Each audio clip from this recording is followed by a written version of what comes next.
தொடங்கின அப்புறம் நம்ம அரசு மகனுக்கு அந்த அந்த நிகழ்ச்சியை ஆரம்பிக்கலாம்.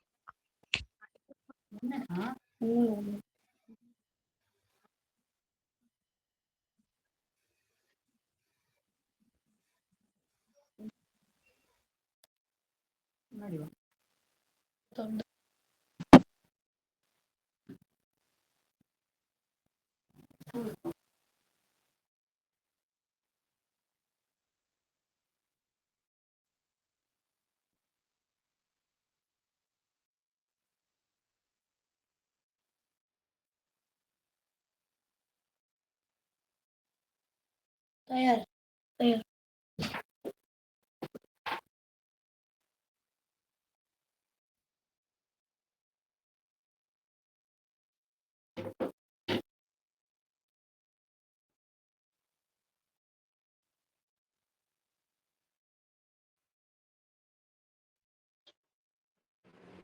நான் கேக்குறேன். செய்கலாதார் தம்பி, செய்கலாதார் அப்படின்னு முடியிற குரல் என்னது? செயற்கரிய செய்விலாத்தார். செய்கலாதார். குட். இருள் சேர் என தொடங்கும் இருள் சேர் இருவனையும் சேராய் இறைவன் பொருள் சேர் புகழ் புரிந்தார் மாட்டு.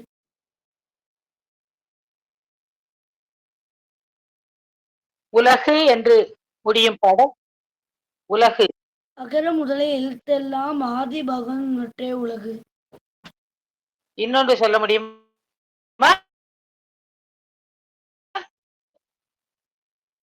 சுவைவான் கட்டே உலகு. அருமை. அரிது என முடியும் குரல். தனக்குமே இல்லாத்தான் தாழ் செந்தார் கல்லால் மனக்கவலை மாற்றல் அரிது. தலை என்று முடியும் குரல். தலை தலை என்று முடியும் குரல். கோலில் பொறியில் குணமிலவே என் குணத்தான் தாளை வணங்காத்தலை. அருமை. மலை என்று முடியும் குரல். துப்பாக்கு துப்பாய துப்பாக்கி துப்பாக்கு துப்பாய தூமலை அல்லது கெடுப்பதும் கெட்டார்க்கு சார்வாய்மர் ராங்கே எடுப்பதும் எல்லாமலை.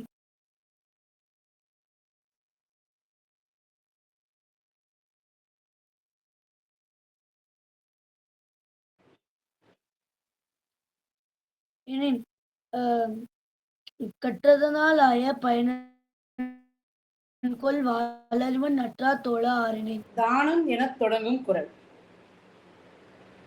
தானம் தவமிரண்டும் தங்கா வீணுலகம் வானம் வழங்காதியனின்.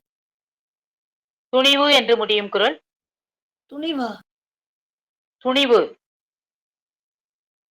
துணிவு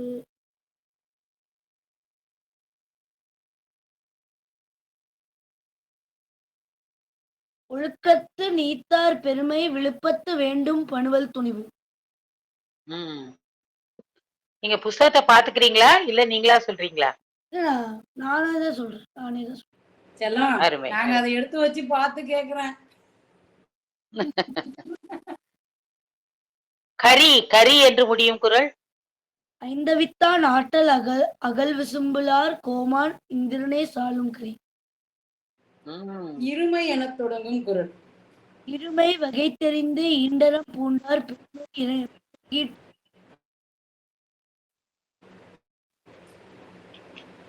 கால் என்று முடியும் குரல். தார் கால். கால் ஏரின் உழவர் புயல் என்னும் வார் வளம் குன்றி கால். வரும். சூப்பர்.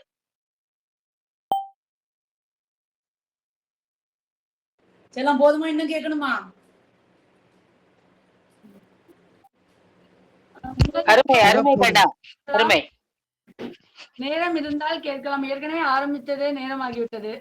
அடுத்த ரொம்ப சூப்பர். கேட்கவில்லை.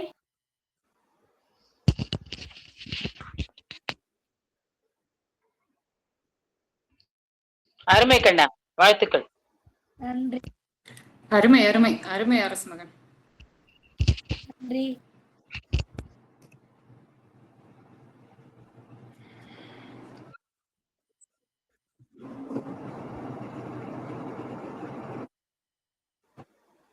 அடுத்த அப்ப வித்யா, நீங்க தொடங்குங்க.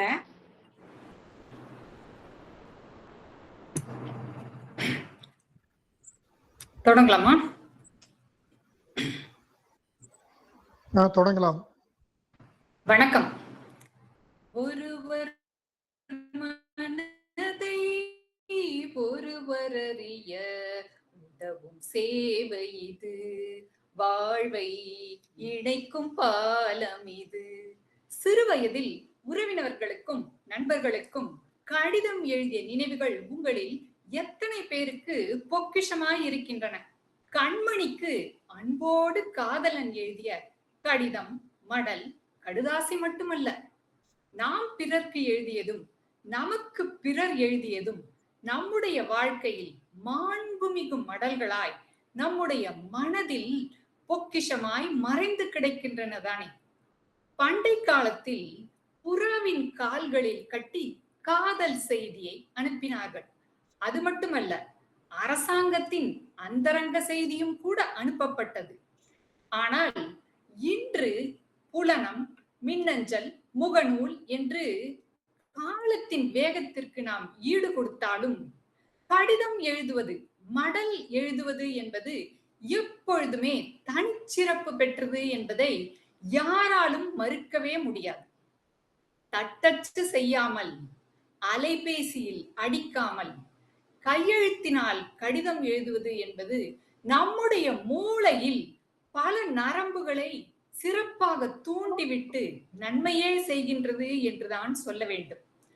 கடுதாசி காலங்களை சிறப்பிப்பதற்காகவே செப்டம்பர் 1ஆம் தேதி உலக கடிதம் எழுதும் நாளாக அறிவிக்கப்பட்டுள்ளது. எண்ணங்களை எழுத்துக்களாக்கி உயிர்ப்போடு நான் அனுப்புவது கடிதம் அல்ல உள்ளம் என்று வரலாற்று சிறப்புமிக்க மாண்புமிகு மடல்கள் சிலவற்றை நாம் பார்ப்போமா இப்பொழுது? அன்று பிரெஞ்சு மன்னன் நெப்போலியன் ரஷ்ய படையெடுப்பை குறித்து தன்னுடைய தளபதிகளுக்கு சங்கேத குறியீடுகளை வைத்து எழுதிய கடிதம் இன்றெல்லாம் பில்லியன் டாலர்களுக்கு மேல் விலை போகின்றது. பழங்கால கடிதங்கள் எல்லாம் விலை மதிக்க முடியாதவை. நெப்போலியனுடையது மட்டும்தானா? நம்முடைய வீட்டு பழங்களிலும் ட்ரங்க் பெட்டிகளிலும் இருக்கும் பழைய கடிதங்கள் அனைத்துமே நமக்கு எப்பொழுதுமே விலை மதிக்க முடியாத மாண்புமிகு மடல்கள் தானே. அன்புள்ள இந்திராவே, ஆசையிலோர் நேரு தன்னுடைய மகள் இந்திராவிற்கு கடிதம் ஒன்றை மட்டுமா எழுதினார்? 1922ஆம் ஆண்டிலிருந்து 1964ஆம் ஆண்டு வரை ஜவஹர்லால் நேரு இந்திராவிற்கு 196 கடிதங்களை எழுதியிருக்கிறார். அது உலக வரலாற்றை பேசியது. இந்திரா காந்திக்கு ராஜதந்திரத்தை கற்றுக் கொடுத்தது. இந்த காலகட்டத்தில் அவர் சிறையில் இருந்தபொழுது மகளுடன் தொடர்பு கொள்ள ஒரே வழி கடித போக்குவரத்து மட்டுமே. நினைத்து பாருங்களே, இப்போது போல் புலனம், முகநூல் அன்று எதுவுமே கிடையாது. டேராடூன், பரேலி, நைனி ஆகிய இடங்களில் சிறையில் இருந்த பொழுது அவர் எழுதிய கடித முத்துக்கள் எல்லாம் அழியாத சொத்துக்கள். இந்திரா, நான் உனக்கு பிறந்த நாள் பரிசு கொடுக்க முடியாது, பொருளாகவும் அனுப்ப முடியாது. நான் கடிதம் மூலமாக மட்டுமே தொடர்பு கொள்ள முடியும் என்று இந்திராவின் இதயத்தில் கடிதம் மூலம் இடம் பிடித்தார். அது மட்டுமல்ல, அவருடைய கடிதங்கள் எல்லாம் கிளிம்சஸ் ஆஃப் வேர்ல்டு ஹிஸ்டரி என்று புகழ்பெற்று உலக மக்களின் மனதில், இதயத்தில் இடம் பிடித்த மாண்புமிகு மடல்கள்.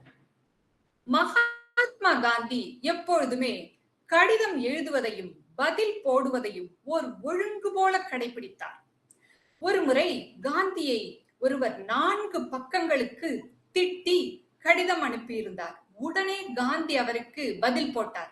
நண்பரே, நீங்கள் அனுப்பியதில் எனக்கு வேண்டியதை மட்டும் எடுத்துக்கொண்டேன், குண்டூசி என்றார். எத்தகைய பெருந்தன்மை மகாத்மா காந்தியுடையது பாருங்கள். 1939ஆம் ஆண்டு காந்தி ஹிட்லரை அன்புள்ள நண்பரே என்று விളിத்து ஒரு கடிதம் போட்டிருந்தார். நீங்கள் நினைத்தால் மட்டுமே உலகப் போரை தடுத்து நிறுத்த முடியும், மனித குலத்தை காக்க முடியும். அகிம்சையை பின்பற்றுகின்ற நான் சொல்வதை தயவு செய்து காது கொடுத்து கேளுங்கள் என்று மகாத்மா காந்தி ஹிட்லருக்கு கடிதம் போட்டார். ஆனால் ஹிட்லரின் செவிட்டு காதுகளை அந்த கடிதம் எட்டவே இல்லை. 2ஆம் உலகப் போரும் தொடங்கிவிட்டது. இப்படி மாண்புமிகு மடலின் பெருமை அறியாமல் போவதும் உண்டு. ஆல்பர்ட் ஐன்ஸ்டீன் ஒருமுறை காந்திக்கு கடிதம் எழுதியிருந்தார். உங்களுடைய அகிம்சை முறைகளை பற்றி நான் அறிந்து கொண்டேன். இது உலக நாடுகள் அனைத்திற்குமே ஓர் சிறந்த எடுத்துக்காட்டு. மனித குலத்தை காக்கும் முறை, இதை பின்பற்றினால் உலகத்தில் போர் நிகழாமல் இருக்கும் என்று பாராட்டி சிலாகித்து பேசினார். ஆனால் உலக நாடுகள் தான் எதையுமே பின்பற்றவில்லையே. இன்று நடக்கும் ஈரான் போரும் இதனுடன் சேர்ந்ததுதான். மகாத்மா காந்திக்கு திருக்குறளை அறிமுகம் செய்ததே டால்ஸ்டாய் எழுதிய மாண்புமிகு கடிதம் என்ற ஒரு குறிப்பு நாம் அனைவருமே நினைவில் கொள்ள வேண்டியது. ஆல்பர்ட் ஐன்ஸ்டீன் எழுதிய மற்றொரு கடிதம் அமெரிக்க அதிபர் ரூஸ்வெல்ட்டிற்கு. அமெரிக்காவிற்கு அணுகுண்டு தயாரிக்கும் உத்வேகத்தை அது கொடுத்தது. அதன் காரணமாக 2ஆம் உலகப் போரில் ஜப்பானின் மீது மிகு மடலானது அழிவு பாதைக்கும் இட்டு சென்றிருக்கிறது. ஆல்பர்ட் ஐன்ஸ்டீன் இதற்காக தன்னுடைய வாழ்நாளில் இறுதி நாட்களில் மிகவும் வருந்தினார். ஒரு மடலின் மறுபக்கம் எப்படி அழிவுப்பாதைக்கு இட்டு சென்றிருக்கிறது பாருங்கள்.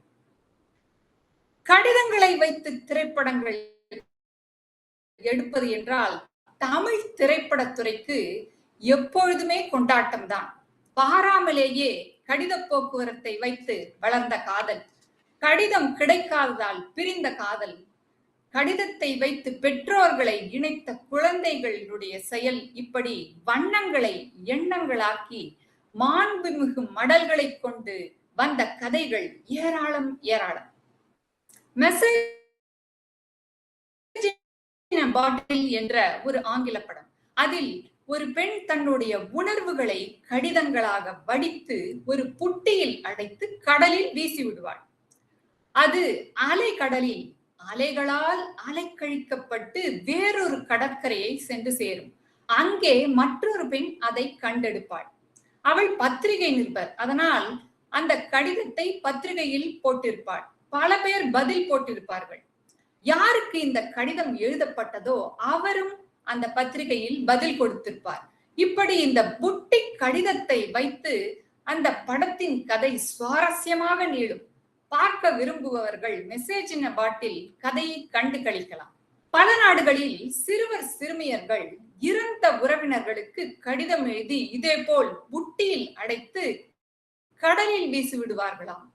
அது உரியவர்களுக்கு சேரும் என்பது நம்பிக்கை. அந்த நம்பிக்கையை கொடுப்பதும் மாண்புமிகு மடல்கள் தானே. உலக வரலாறு எத்தனை எத்தனை மாண்புமிகு மடல்களின் மகத்தான பெருமைகளை பற்றி பேசினாலும் குட்டி அஞ்சல் அட்டையில் நாம் பிறர்க்கு எழுதியதும் பிறர் நமக்கு எழுதியதும் மானே தேனே என்று இருந்தாலும் சரி, இல்லை என்றாலும் சரி, அதுதானே நம்முடைய வாழ்க்கையில் ஒவ்வொருவருக்கும் மாண்புமிகு மடல்கள் என்பதை நீங்களும் ஒத்துக்கொள்வீர்கள் என்று நினைக்கிறேன். நன்றி, வணக்கம். மிக அருமை, மிக அருமை. நன்றி ஐயா, நன்றி ஐயா. அடுத்தவர் யாரு? சிவக்கணி தயாரா?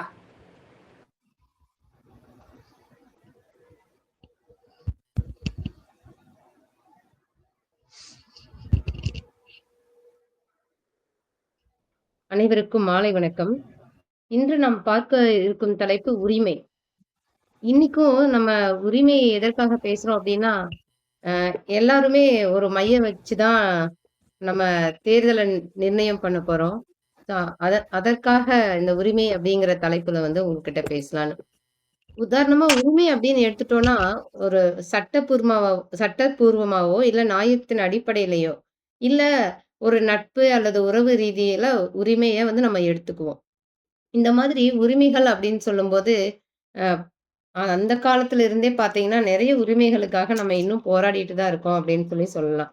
மனித உரிமைகள் மதிக்கப்படும் இடங்களில் மட்டுமே மானிட சுதந்திரத்தின் மாண்புகள் வேர்கொண்டுள்ளன அப்படின்னு சொல்லலாம். ஒரு எந்த இடத்துல ஒரு மனிதன் மதிக்கப்படுகிறானோ, அந்த இடத்துல தான் உரிமை அப்படிங்கிறது கிடைக்கப்பெறுது அப்படின்னு. இந்த உரிமை வந்து எல்லாருக்கும், எல்லா இடத்துலயும் ஒரே மாதிரி கிடைச்சது அப்படின்னாலே, அது ஒரு பெருமைப்பட வேண்டிய விஷயம் அப்படின்னு சொல்லலாம். இது எந்த மாதிரி இந்த உரிமை அப்படிங்கிறது, மனித உரிமை அப்படிங்கிறத எப்படி சொல்றாங்கன்னா, இயற்கை உரிமை, பிறப்பு உரிமை, உள்ளார்ந்த உரிமை, அடிப்படை உரிமை இந்த மாதிரி சொல்றாங்க. இதுல ஹென்றி டேவிட் அப்படிங்கிறவரு தான் வந்து இந்த மனித உரிமை அப்படிங்கிற வார்த்தையே உருவாக்குனாரு. இவர் வந்து எழுத்தாளர், அது மட்டும் இல்லாம சிந்தனையாளர். இவருடைய கட்டுரைகள் வந்து பார்த்தீங்கன்னா, குடிமுறை, ஒத்துழையாமை இந்த மாரி இதை பற்றி எழுதியிருக்காரு இவரு. இவருடைய அந்த கட்டுரையில தான் வந்து மனித உரிமை அப்படிங்கிற வார்த்தை முதலா கொண்டு வந்திருக்காங்க. இதுல நம்மளுக்கு மனித உரிமை அப்படின்னு சொல்லி பார்க்கும்போது, நம்ம வாழ்றதுக்கான அடிப்படை உரிமை இருக்கா? நம்ம பேசுறக்கான ஒரு சுதந்திரமா பேசுறக்கான ஒரு உரிமை இருக்கா? நம்மளுடைய கருத்துக்களை சொல்லக்கூடிய உரிமைகள் இருக்கா? ஒரு மனிதனை சரிசமமாக நடத்தக்கூடிய, அதாவது மரியாதையா நடத்தக்கூடிய உரிமை இருக்கா? அந்த மாதிரி உரிமைகள நம்ம பலவாறு பிரிக்கலாம். இதை தாண்டி ஒரு குழந்தைகள் அப்படின்னு எடுத்துட்டீங்கன்னா, குழந்தைகளுக்குன்னு ஒரு சில உரிமைகள் இருக்கும். அதை தாண்டி அதை தாண்டி பெண்களுக்கு அப்படின்னு சொல்லிட்டு தனித்தனியா உரிமைகள் வந்து நியமிச்சிருக்காங்க. இப்போ நம்ம வாக்குரிமை அப்படின்னு சொல்லி பார்த்தோம்னா, எல்லாருக்குமே ஓட்டு போட வேண்டியது அப்படிங்கிறது நம்மளுடைய கடமை. நம்ம எல்லாருமே அந்த கையில வந்து நீல நிற மைய அணு அணு வச்சதுக்கு அப்புறமா நம்ம பெருமையோட சொல்லிக்குவோம், "நான் ஓட்டு போட்டுட்டேன். என்னுடைய கடமை வந்து நான் சரியா செஞ்சுட்டேன்" அப்படின்னு சொல்லிட்டு. இந்த ஓட்டுரிமை அப்படிங்கிறது என்னன்னா, நம்மளுக்கு ஒரு மிகப்பெரிய கடமை. அதாவது ஒரு நாட்டின் தலைவரை வந்து தேர்ந்தெடுக்கக்கூடிய ஒரு அதிகாரப்பூர்வமான ஒ அ உரிமை வந்து நம்மகிட்ட குடுத்துருக்காங்க. நாம தான் வந்து அந்த நம்மளுடைய எஜமானர்கள வந்து தேர்ந்தெடுக்கக்கூடிய உரிமை பெற்ற மனிதர்களா இருக்கிறோம். இதுல எல்லா உரிமையும் நம்ம சொன்னோம். பேச்சுரிமை, கருத்துரிமை, சம உரிமைகள், கல்வி உரிமை, சொத்துரிமை இந்த மாரி எல்லாமே சரியா நடக்கணும் அப்டின்னா, நம்ம அதுக்கு இந்த உரிமை, இந்த கடமை விஷயத்த வந்து நம்ம செய்யணும். இதை தாண்டி நம்ம என்னன்னா, நான் ஓட்டு போடணும் அப்டின்னா, என்னால முடியல. இப்ப நான் வேலை நிமித்தம் காரணமா வெளியூர்ல இருக்கேன் அப்டின்னாலும் கூட, அதற்கும் இப்ப மாற்று ஏற்பாடுகள் எல்லாமே செஞ்சிருக்காங்க. அதை தாண்டி அன்று அரசே பார்த்தீங்கன்னா, விடுமுறை கொடுத்து எல்லாரும் ஓட்டு போடணும் அப்டிங்கிறதையும் சொல்லியிருக்காங்க. இதுல முக்கியமா நம்ம என்ன பார்க்கணும்னா, இது நம்ம உரிமைங்கிறத தாண்டி நம்மளுடைய கடமையா எடுத்து நம்ம செய்யும்போது தான், இந்த அதாவது நம்ம எந்த இடத்துல இருக்கோம் அப்படிங்கிறத நம்ம உணர முடியும். அதுக்கப்புறம் எல்லாருக்குமே வந்துட்டு ஓட்டு போடுறதுக்கான அதிகாரம் இருக்கா? இப்போ 18 வயசு ஆயிடுச்சு அப்படின்னா, நம்ம அதுக்கு அந்த உரிமைய வந்து நம்ம பெற்றோம். அதை தாண்டி இப்ப நீங்க ஓட்டு போடுறதோட மட்டும் இல்லாம, நான் இப்ப ஒரு தேர்தல்ல நிக்கணும் அப்படின்னா, அதுக்கும் ஒரு சில நியதிகள வந்து பின்பற்றுறாங்க.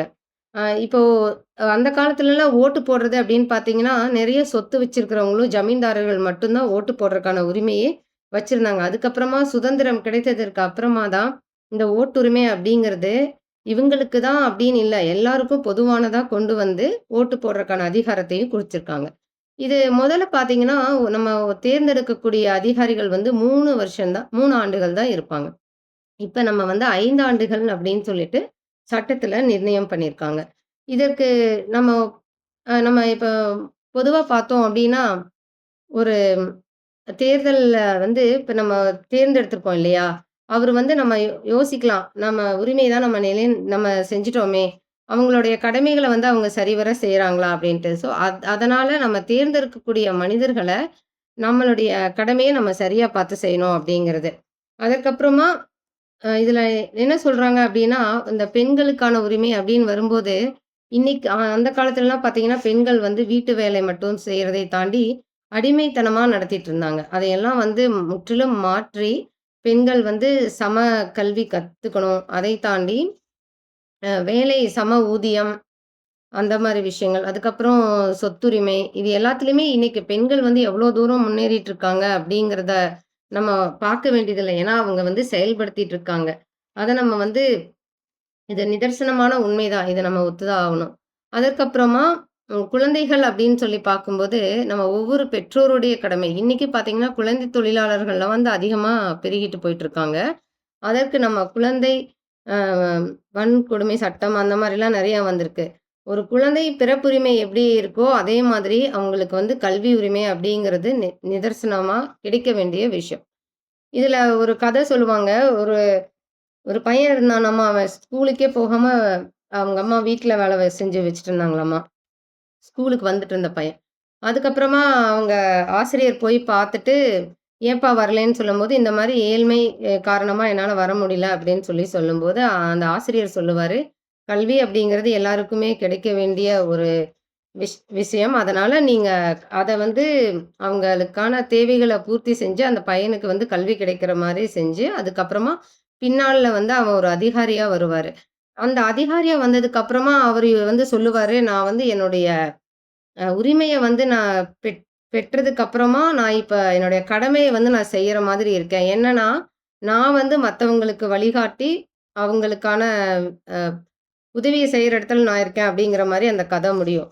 இந்த மாதிரி ஒரு சின்ன கதை தான். ஆனா, அதுல உரிமை அப்படிங்கிறத நம்ம போய் கேட்டு, ஒருத்தங்க கிட்ட இருந்து வாங்கிக்கிறது கிடையாது. அது நமக்கு வந்து கொடுக்கப்படணும். அது நம்ம சுதந்திரமா எப்படி நம்ம சுதந்திரமா இருக்கிறோமோ, அது மாரி தான் ஒருத்தங்களுக்கு உரிமை அப்படிங்கிறது.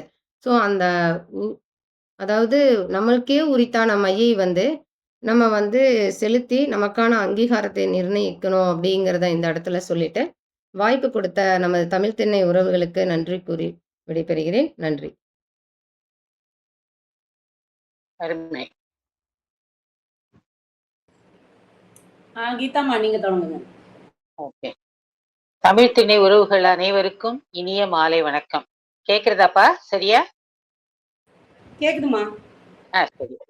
என்னுடைய தலைப்பு வந்து தென்பாண்டி சீமை திருக்கோவில்கள் பற்றி அறிவோமான்னு.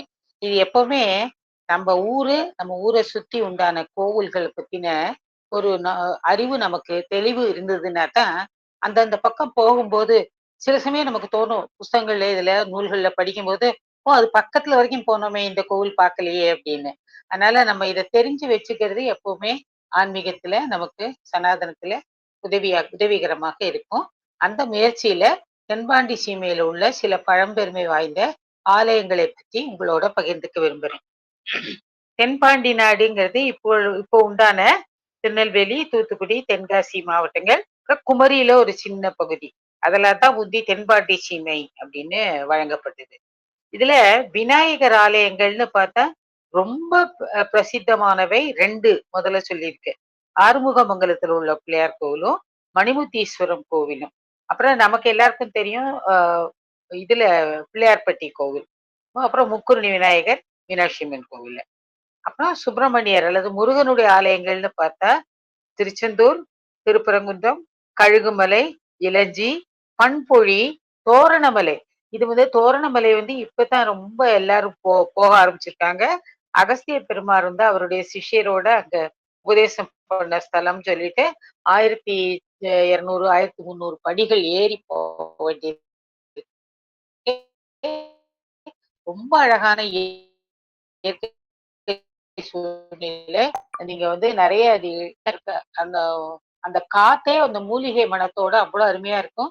அந்த இயற்கை சூழ்நிலையில முருகனை தரிசிக்கிறது பேரானந்தமான ஒரு அனுபவமா இருக்கும். திருப்பரங்குன்றத்தை பத்தி கேட்கவே வேண்டாம். இப்ப பேப்பர்ல எல்லாத்துலயும் செய்தித்தாள்கள் எல்லாத்துலயுமே அது ரொம்பவே இருந்திருக்கு. படை வீடுகளிலே முதன்மையானது. அப்புறம் நவ கைலாய திருத்தலங்கள்னு சிவபெருமானுடைய திருத்தலங்கள் இருக்கு.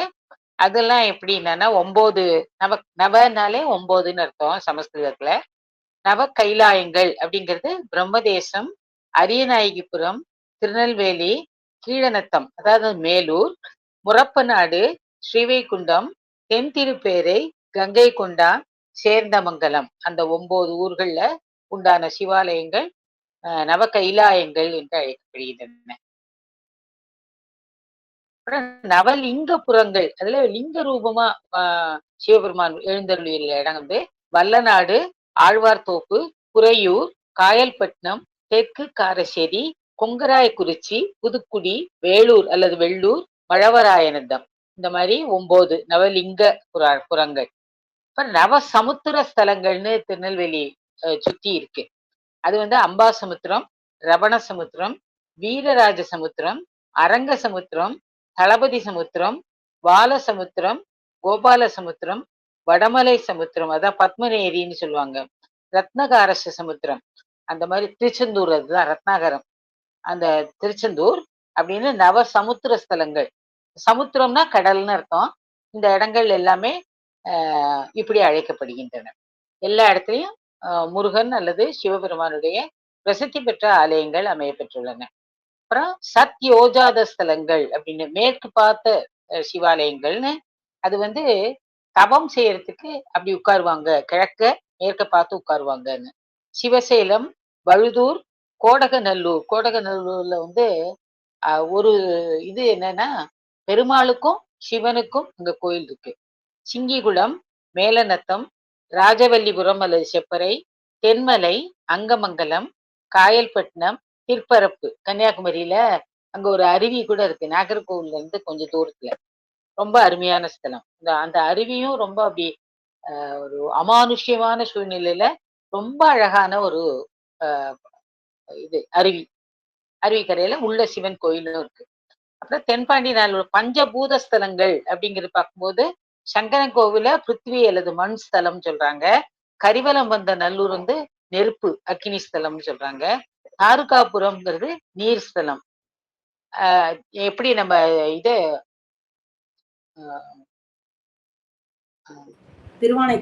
திருவானைக்கா சொல்றோமோ அது மாதிரி இதுவும் ஒரு என்ன சொல்றது, தண்ணீர் நீர் ஸ்தலம்னு சொல்றோம். அப்புறம் தென்மலைங்கிறது வந்து காற்று ஸ்தலம், வாயு ஸ்தலம்னு சொல்றாங்க. தேவதானப்பட்டி அப்படிங்கிறது வந்து ஆகாய ஸ்தலம், சிதம்பரம் மாதிரி. இது வந்து ரொம்ப அழகா திருநெல்வேலி சுத்தி உண்டான பஞ்சபூத ஸ்தலங்கள். பஞ்சலிங்க ஸ்தலங்கள்னு இருக்கு. அது வந்து களக்காடு சக்தி வாகீஸ்வரர்னு இருக்காரு, பத்தையில ஒரு சிவன் இருக்காரு, பத்மநேரின்னு ஒரு கோயில் இருக்கு, சிங்கிகுளம் அகைன் அதுல இருக்கு, தேவநல்லூர் இவங்க எல்லாம் இருக்காங்க. நடராஜர் வந்து பஞ்சலோக படிம ஸ்தலங்களா, அதாவது 5 இதெல்லாம் இன்னமும் இருக்குன்னு கொஞ்சம் வேண்டாதவங்க கண்ணுல படலைன்னு அர்த்தம். அவ்வளோ ஒரு அருமையான பழமையான பஞ்சலோக படிமங்கள் உண்டான ஸ்தலங்கள். இந்த 5 நடராஜ சிலைகளை நவசிவாயஸ்தபதி அப்படிங்கிற ஒரே வார்ப்புல ஒரே மாதிரி அச்சுல வடித்ததுன்னு சொல்லுவாங்க. கட்டாரிமங்கலம், கருவேலன் குளம், கரிசூழ்ந்தமங்கலம், ராஜவல்லிபுரம், தருவை, இந்த 5 ஸ்தலங்கள். அப்புறம் பஞ்ச பீட ஸ்தலங்கள் அப்படின்னா பிரம்மதேசம், தென்காசி, கன்னியாகுமரி, குற்றாலம், திருநெல்வேலி. அது எல்லாருக்கும் தெரியும். அது பஞ்ச ஆசன ஸ்தலங்கள்ங்கிறது வந்து ஏர்வாடி, களக்காடு, நாங்குநேரி, விஜயநாராயணம், செண்பகராமநல்லூர் அப்படின்னு. பஞ்ச குரு ஸ்தலங்கள்னு இருக்கு, அதாவது தட்சிணாமூர்த்தி ஸ்தலங்கள்னு. திருப்புடைமருதூர், அத்தாழநல்லூர், இடைக்கால், திருப்புவனம், அரிகேசநல்லூர் அப்படிங்கிறது. இதெல்லாம் இந்த நவகிரகத்துல வியாழ பகவானுக்காக ஏற்பட்டவை. சோமன் சந்திரன் வழிபட்ட ஸ்தலங்கள் ஆத்தூர், மாரமங்கலம், கூனியூர், தேவநல்லூர். அப்போ அகஸ்தியர் வந்து மணலால லிங்கம் பிரதிஷ்டது 3 இருக்கு நம்ம ஊர் பக்கம். அம்பாசமுத்திரம், ஊர்காடு, வல்லநாடு. இங்க வந்து இந்த குவளை மலரால மட்டும் அணிவிச்சுதான் அந்த லிங்கத்தை வழிபாடு நடக்கும். இப்ப ராமாயணத்துல வாலி வழிபட்ட ஸ்தலங்கள்னு 3 இருக்கு. உவரி, பாவூர் சத்திரம், திருவாலீஸ்வரம். அதுக்கு பேரே திருவாலீஸ்வரம். இந்த மாதிரி தென்பாண்டி நாட்டுல இருக்கிற 2 சபைகள் எல்லாருக்கும் தெரிஞ்சிருக்கும். என்ன, சித்திர சபையும் தாமிர சபையும். தெரியுமா எல்லாருக்கும்? ஆனந்திக்கு தெரியும் நினைக்கிறேன். சித்திர சபை குற்றாலத்துல இருக்கிறது சித்திர சபை. ஆமா. அப்புறம் தாமிர சபை திருநெல்வேலி, திருநெல்வேலி. அப்புறம் விஸ்வாமித்திரர் வழிபட்ட ஸ்தலமும் திருநெல்வேலி கிட்டதான் இருக்கு, விஜயாபதிங்கிற ஊரு. வியாசர் வழிபட்டது வந்து ஹோமநல்லூர், இப்போ ஓமநல்லூர்னு சொல்றாங்க, அது பேர் ஹோமநல்லூர். அப்புறம் தட்சிணாமூர்த்தி வந்து கால் மாறி அமர்ந்திருக்கிறது ஒரே ஒரு ஸ்தலம் தான், அது திருப்புவனம். குபேரனுக்கு ஒரே ஒரு ஸ்தலம் இருக்கு, அரிகேசநல்லூர். இந்த மாதிரி இந்த பழைய கோவில்களை பத்தின ஒரு அறிவு வந்து நமக்கு இருந்ததுன்னா, அந்த பக்கம் நம்ம பிரயாணம் போகும்போது இந்த மாதிரி இடங்களை தவறாமல் பார்த்து ரசித்து நம்ம பழம்பெருமையை அனுபவிக்கலாம். இந்த வாய்ப்புக்கு நன்றி. அனைவருக்கும் வணக்கம். நன்றி. அருமை மேடம், அருமைமா. நன்றி. ரொம்ப அருமைமா. அடுத்து நான் தான். இன்னைக்கு என்னோட தலைப்பு வந்து கல்வராயன் மலை. கல்வராயன் மலை எங்க இருக்கு அப்படின்னா, அது வந்து கிழக்கு தொடர்ச்சி மலை. நம்ம கள்ளக்குறிச்சியிலேருந்து, திருவண்ணாமலை பக்கத்துலேருந்து இருக்கும், கள்ளக்குறிச்சியிலேருந்து. இது வந்து மேற்கு தொடர்ச்சி மலை மாதிரி ரொம்ப செழுமையா இல்லை, ஆனால் வந்து மழை காலத்தில் நல்லா செழுமையாக இருக்கும்னு நினைக்கிறேன். அந்த ஓடையெல்லாம் ஓடும்னு நினைக்கிறேன். அங்கங்கே வந்து பூந்தோட்டம் இருக்குது, இந்த சிறுதானியங்கள்லாம் விளைக்கிறாங்க, மரவள்ளிக்கிழங்கு, சோளம் நிறைய விளைக்கிறாங்க. இது வந்து 2 மலை இருக்குது, சின்ன கல்வராயன் மலை, பெரிய கல்வராயன் மலைன்னு. சின்ன கல்வராயன் மலை பார்த்தீங்கன்னா 2700 அடி உயரம் இருக்குது, பெரிய கல்வராயன் மலை வந்து 4000 அடி உயரம் இருக்குது. இது வந்து முதுமக்கள், அதாவது ஆதி காலத்துலேருந்து வாழ்ந்த மக்களுக்கான எச்சங்கள்லாம் நிறைய கிடைக்குது. அதனால இது வந்து ஒரு பெரிய நமக்கு ஆதிகால மக்களை பற்றி தெரிஞ்சுக்கணும்னு ஒரு புதையல்னே சொல்கிறாங்க. இங்கே உள்ள மக்கள்லாம் வந்து அவங்க வந்து மலையாளிங்கிறாங்க, ஆனால் தமிழ் தான் பேசுகிறாங்க, அவங்கள மலையாளின்னு சொல்லிக்கிறாங்க. இதுக்கு என்ன சொல்கிறாங்கன்னா, இந்த ஊரில் உள்ள பெண்கள் தான் பூர்வக்குடிகளாக இருப்பாங்க அப்படிங்கிறாங்க. ஏன்னா ஆண்கள்லாம் வந்து ஒரு காலகட்டத்துலேயும் மேலே ஏறினவங்களா இருக்காங்க. அதாவது கீழே வந்து காஞ்சிபுரத்தில், திருப்பதியில் அது மாதிரி போரெல்லாம் நடக்கிற காலகட்டத்தில், அதாவது நான் சொல்கிறது ஒரு 8, 9 அது மாதிரி நூற்றாண்டு காலத்துல எல்லாம் போர்லையோ ஏதோ தப்பிச்சு போயிருக்கிறவங்க அது மாதிரி மேலே போயிடுறாங்க, அது மாதிரி வந்தவங்களா இருக்காங்க. அதுக்கப்புறம் பார்த்தீங்கன்னா இந்த சுல்தான் முகலாயர் சண்டையெல்லாம் நடக்குதுல்ல, அப்போ அது மாதிரி போகிறவங்க அது மாதிரி ஒரு காலகட்டத்தில் வேற வேற ஆண்கள் கீழேருந்து மேலே வந்திருக்காங்க. அங்கே எனக்கு கீழேருந்து கட்டுக்கிட்டு வந்தனால விவசாயம் அதெல்லாம் அங்கே நல்லா நடக்குது. இது முதல்ல வந்து ஜாகிர்தார்கள்ட்ட, அதாவது சுல்தான்கள் வந்து ஜாகிர்தார்கிட்ட கொடுத்துருக்காங்க. ஒரு 5 ஜாகிர்தார் தான் வந்து அதை வந்து ஆட்சி புரிஞ்சுட்டு வந்திருக்காங்க. அதாவது நம்ம சுதந்திரம் அடைஞ்சும் ஆங்கிலேயர் காலத்தில் அவங்களுக்கு பட்டயமே போட்டு கொடுத்ததுனால சுதந்திரம் அடைஞ்சு ஒரு 30 ஆண்டு கழிச்சு தான் இவங்களுக்கு சுதந்திரமே கிடைச்சிருக்கு. அதாவது 25/8/76 தான். அதனால இந்த மலை கொஞ்சம் பின்தங்கியே தான் இருக்குது. ஏன்னா இந்த காப்பி தோட்டம் அது மாதிரிலாம் வந்து ஒரு மாதிரி செழுமையாக இருக்காது, ஆனால் நல்லாவும் இருக்குது. 2 கலந்ததாக இருக்கிற மாதிரி இருக்குது. காடு இருக்குது, செழுமையும் இருக்குது, அது மாதிரி இருக்குது. நான் இப்போ எப்போதும் போல தான் நாங்கள் போகிறது கொஞ்சம் தனித்துவமானதாக போவோம். நாங்கள் பார்க்குறத எல்லாரும் பார்த்துருப்பாங்களான்னு தெரியாது, அதனால சில புகைப்படங்கள் ஷேர் பண்ணுறேன். முதல்ல வந்து வஞ்சிக்குழிங்கிற இடம். வஞ்சிக்குழி இது வந்து என்னன்னா 1400 வருஷமாகவும் இந்த ஊர் வந்து வஞ்சிக்குழின்னு தான் இருக்குது. இங்க என்ன இருக்கு அப்படின்னு பாத்தீங்கன்னா, ஒரு நடுக்கருக்கு. நடுக்கற்கள்ல பாத்தீங்கன்னா நமக்கு கீழே வந்து நிறைய சமதளத்துல பார்த்துருப்பீங்க, ஆனா இது வந்து மலையிலையும் பகுதிகளையும் இருக்குது. இங்க என்னன்னா பொதுவாகவே வந்து நடுக்கற்கள்லாம் இந்த நம்மளோட ஆதி காலத்துல வந்து பாத்தீங்கன்னா அந்த ஆடு மாடு எப்போ வந்து ஒரு இனக்குழுவா வாழ ஆரம்பிச்சாங்களோ அப்போ வந்து இருக்கும். ஆடு மாடு வச்சிருக்கவங்க அவங்க வந்து நிறைய வச்சிருக்கவங்கள கவர்ந்துட்டு போவாங்க. இதுதான் வந்து ஆணிரை கவர்தல் அப்படிம்பாங்க. அதுக்காக உயிர் விட்டவங்க அவங்களுக்காக வந்து நடுக்கர்கள் வச்சிருப்பாங்க. இது வந்து நம்மளோட தரைத்தளத்துல இருக்கு, இங்க மலையில இருக்கு. அப்ப இங்கேயும் வந்து மக்கள் செழுமையா வாழ்ந்துருக்காங்க. இதுல இப்படிதான் ஏறணும். இந்த டோரால சொல்லுவாங்கல்ல, காடு மலை அப்படிங்கிற மாதிரி இப்படி ஏறி அப்படி இறங்கி போனா இங்க நிறைய அது மாதிரி சொட்டு நீர் பாசனத்துல நிறைய விவசாயம் பண்றாங்க. இப்படி தேடி போனாதான் இந்த நடுக்கல் வரும். இது வந்து பாத்தீங்கன்னா அதுல தெரியுதா, அம்பு பட்டிருக்கு, இடுப்புல ஒரு அம்பு பட்டிருக்கு, வேல் வச்சிருக்காரு, வால் வச்சிருக்காரு, தொடையில ஒரு அம்பு பட்டிருக்கு, இடுப்பு பகுதியில ஒரு அம்பு பட்டிருக்கு. இது மாதிரி அம்பு பட்டு இறந்திருக்காரு. இதுல என்னன்னா இது 2ஆம் நரசிம்மவர்ம காலத்துல அதுல நடுக்கருக்குள்ள எழுதியிருக்கு. அந்த மேல எழுதியிருக்கு பாருங்க. அந்த இதுல என்ன எழுதியிருக்குன்னா 24ஆம் ஆட்சி ஆண்டு அப்படின்னு எழுதியிருக்கு. அப்பனா நம்ம இப்ப டெல்லியில நடக்கிறது நமக்கு இப்ப தெரியுதுன்னா நம்ம தொலைநுட்ப தொடர்புனால தெரியுதுங்களாம். ஆனா அந்த காலத்துல நான் சொன்னேன்னா இங்க வந்து இப்பயே பெருசா பேருந்து வசதியே இல்லை, ஒரு சிற்றுந்து தான் போகுது. அதுவும் பாத்தீங்கன்னா ரொம்ப சின்னது தான் போக முடியும். 2 பெரிய பேருந்து போனா இடம் பத்தாது, அது மாதிரி ஊர் தான் இருக்கு. அந்த ஊர் மக்கள்லாம் சொல்றாங்க அந்த தாறு ரோடு இருக்கு பாருங்க, அது வரைக்கும் அந்த பேருந்து வருங்கிறாங்க. அது பாத்தீங்கன்னா ஒரு 5-10 கிலோமீட்டருக்கு இல்லவே இல்லை, அதுலதான் போயிட்டு வந்துகிட்டு இருக்காங்க. அதனால கொஞ்சம் அது சில இடம்லாம் பின்தங்கி தான் இருக்கிற மாதிரி இருக்கு. இந்த இடம் வந்து எப்படி இருந்தது அப்படின்னா, ஆனா வந்து நீங்க கற்பனை பண்ணா அந்த பாரதி ராஜா படத்துல காட்டுற மாதிரி பெரிய ஆலமரம் உட்காந்துருந்தாங்க, நாங்க போய் இறங்கணும், அதெல்லாம் பார்த்தா நல்லா அழகா இருந்துச்சு. சின்ன பாதை வழியா போனா இதெல்லாம் போய் பார்க்கணும். அந்த காலத்துலயும் எழுதி வச்சிருக்காங்க 2ஆம் நரசிம்மவர்மன் காலம் 24ஆம் ஆண்டு. அப்போ அவங்களுக்கு காஞ்சிபுரத்துல நடந்தது இது நான் சொல்றது கள்ளக்குறிச்சி மேல திருவண்ணாமலை பக்கம் வருதா, கல்வராயன் மலையிலையும் தெரிஞ்சிருக்கு நாட்டு நடப்பு. அடுத்து பாத்தீங்கன்னா பாறை ஓவியங்கள். எனக்கு நேரம் இல்லாதனால ரொம்ப சுருக்கமா சொல்றேன், எப்படி போனேங்கிறத தெரியறதுக்காக. இதுவும் இப்படிதான். இது வந்து தும்பராம்பட்டுங்கிற இடத்துல இருக்குது. இது வந்து எப்படின்னா இந்த தீரன் படத்துல சொல்ற மாதிரி 2 கிலோமீட்டர்னு ஏறி ஏறி இறக்கி கூட்டிட்டு போயிட்டாங்க. அது நிறைய போனேன். அதுவும் ஓடை இதை மாதிரிலாம் தாண்டி தான் போகணும். இதுதான் அந்த பாறை ஓவியம் இருக்கிற இடம். இது வந்து என்னன்னா, இது வந்து புதிய கற்கால இடத்துல அந்த காலகட்டத்துல வரும். அதாவது 5000 6000 ஆண்டுகளுக்கு பழமையா போயிடும். நான் சொன்னேன்னா இந்த இடம் வந்து நிறைய முதுமக்கள் வாழ்ந்ததுக்கான, இது வந்து ஆதி மக்கள். இங்க வந்து பாறை கோடு கீறல்கள் மாதிரி இருக்குது.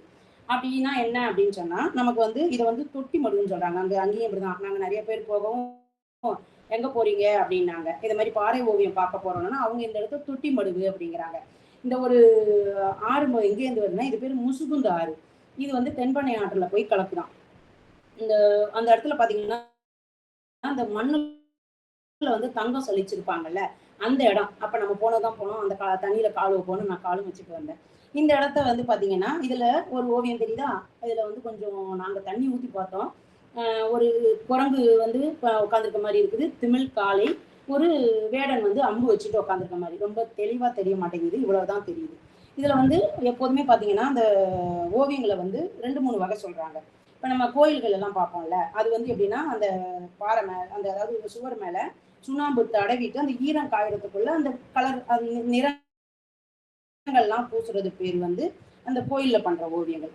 இன்னொன்னு இருக்கும், அது பாத்தீங்கன்னா இந்த வெள்ளை சிவப்பு செஞ்சாந்து ஓவியங்கள் அப்படின்லாம் சொல்லுவாங்க. இதெல்லாம் இந்த செத்தவரை கீழ் வாழை அது மாதிரி இடத்துல எல்லாம் இருக்கிறதுலாம் அது வந்து 2 நிறத்துல இருக்கும். அந்த நிறத்தை வச்சு அந்த வருஷத்தை அவங்க வந்து கணிச்சுப்பாங்க. இன்னொன்னு பாத்தீங்கன்னா பாறையில உருவங்களை ஆழத்துக்கு பண்றது. இந்த இடக்கல் அது மாதிரி இடத்துல எல்லாம் இருக்குமா, அது வந்து அந்த உருவமே வந்து அந்த பாறையில தெரியற மாதிரி இருக்குமா. இது வந்து ஒரு பாறையில கோடு போல வரைகிறது அப்படிங்கிறாங்க. இது வந்து நல்லாம் பிள்ளை பெற்றாளுங்கிற இடத்துல நிறைய ஓவியங்கள் இருக்குமா. அடுத்து இன்னொன்னு இது இந்த தொட்டி மடு. நான் இந்த இதுக்கு போனதே இதனாலதான். ஏன்னா இதெல்லாம் நம்மளால ரொம்ப சுலபமா போய் பார்க்க முடியாது. இது மாதிரி குழுவோட போனாதான். இதுலயே நாங்க நிறைய இடம் வந்து சேர்ந்தே போயிட்டே இருந்தோம். நல்லா போறப்ப நாங்க வழி ரொம்ப தூரம் போன மாதிரி இருந்தது. அங்க ஒரு ஐயா எங்களை பார்த்துட்டு வந்துட்டு ரொம்ப சீக்கிரமா கூட்டிட்டு வந்தார். ஐயா அப்பா ரொம்ப சந்தோஷங்கிற மாதிரி இருந்தது. அடுத்து வந்து வெள்ளிமலை. இதுவும் வந்து இதுலதான். இதுல என்ன பாத்தீங்கன்னா, இதுல வந்து 13ஆம் நூற்றாண்டுல உள்ள இந்த கல்வெட்டு இருக்கு பாருங்க. இதை வச்சு மட்டும்தான் இந்த ஊர் வந்து இந்த உலக பழசு அப்படிங்கிறதுக்கான ஆதாரம் இந்த 3வது இதுல உள்ள கல்வெட்டு தான். இது என்ன சொல்லுது அப்படின்னு பாத்தீங்கன்னா, 3ஆம் ராஜேந்திர சோழர் காலத்தோடது. இது வந்து இந்த கோயிலுக்கு தானம் கொடுத்ததை பத்தி சொல்லுது. இந்த இதுல வந்து அந்த எங்களை கூட்டிட்டு போன ஐயா வந்து அந்த விளக்கம் கொடுத்தாங்கல்ல, அவங்க சொன்னாங்க இந்த கோயில் இந்த பழமை இந்த 2 இருக்கிற வாசி மட்டும்தான் இது இப்படி தெரியுது. அப்படி இல்லைன்னா இப்ப அந்த கோயிலை புனரமைச்சுட்டாங்க. இது வந்து 13ஆம் நூற்றாண்டு கோயில்னே தெரியாத மாதிரி ஆக்கிட்டாங்க. ஏன் நம்ம ஆளுங்க இப்பெல்லாம் பண்றாங்கன்னே தெரியல. கீழே தான் இது மாதிரி பண்றாங்கன்னா மேலையும் அதே மாதிரியே பண்றாங்க. இது என்னன்னு பாத்தீங்கன்னா, இதுல வந்து அந்த வெள்ளாற்று உடைய நாயனார் அப்படின்னு இதுல எழுதியிருக்கு. தானம் கொடுத்ததை பத்தி தான் எழுதியிருக்கு. இதுல என்ன ஒண்ணுன்னா, 13ஆம் நூற்றாண்டுல இருந்து இன்னமும் அங்க பக்கத்துல ஒரு ஆறு ஓடுது, அதுக்கு பேரு வெள்ளாறு தான். இங்க வந்து இந்த உருவத்தெல்லாம் பாருங்களேன். அங்க வந்து நம்ம இந்த மகாபலிபுரத்துல சிற்பம் செய்யறவங்களுக்கும் அங்க அந்த அளவுக்கு வந்து அறிவு கொஞ்சம் கம்மியா இருப்பாங்கல்ல, எப்படி சிலை செய்யறதுங்கிற ஒரு இது இருக்கிறதுனால அந்த கலைன்னு சொல்லணும், அறிவுன்னு கூட சொல்லப்படாது. அந்த கலை கொஞ்சம் கம்மியா இருக்கிறதுனால அவங்க இது பாரு நந்தியா எலியா என்னன்னே எங்களுக்கு தெரியல. அது ஒரு மாதிரி ஒரு உருவமா இருந்தது. இது மாதிரி அங்க நிறைய இருக்குது. அந்த பக்கத்துல ஒரு ஆள் நிக்கிற மாதிரி இருக்கு பாருங்களேன், அதுவும் அப்படிதான் இருக்குது. அந்த அளவுக்கு ஒரு நுணுக்கமா தெரியல. ஆனா வந்து அவங்களுக்கு தெரிஞ்ச அளவுக்கு பண்ணியிருக்காங்க. இதுல இந்த தகவல் சொன்ன ஐயா சொன்னாங்க, இதுல வந்து வெள்ளாற்றுடைய மன்றம் அப்படித்துல மன்றத்துல பேசினாங்க அப்படிங்கிற மாதிரிலாம் அதுல வரிகள் இருக்குதான். இந்த வார்த்தைகளும் பாத்தீங்கன்னா நம்ம வந்து நிறைய ஆண்டுகள் தாண்டியும் நூற்றாண்டுகள் தாண்டி அது அப்படியே நம்ம வந்து பழக்கத்துல வந்துகிட்டே இருக்குது. சில வார்த்தைகளை நம்ம நமக்கே தெரியாம தூக்கிட்டு வந்துட்டு இருக்கோம் அப்படின்னு நினைக்கிறேன்.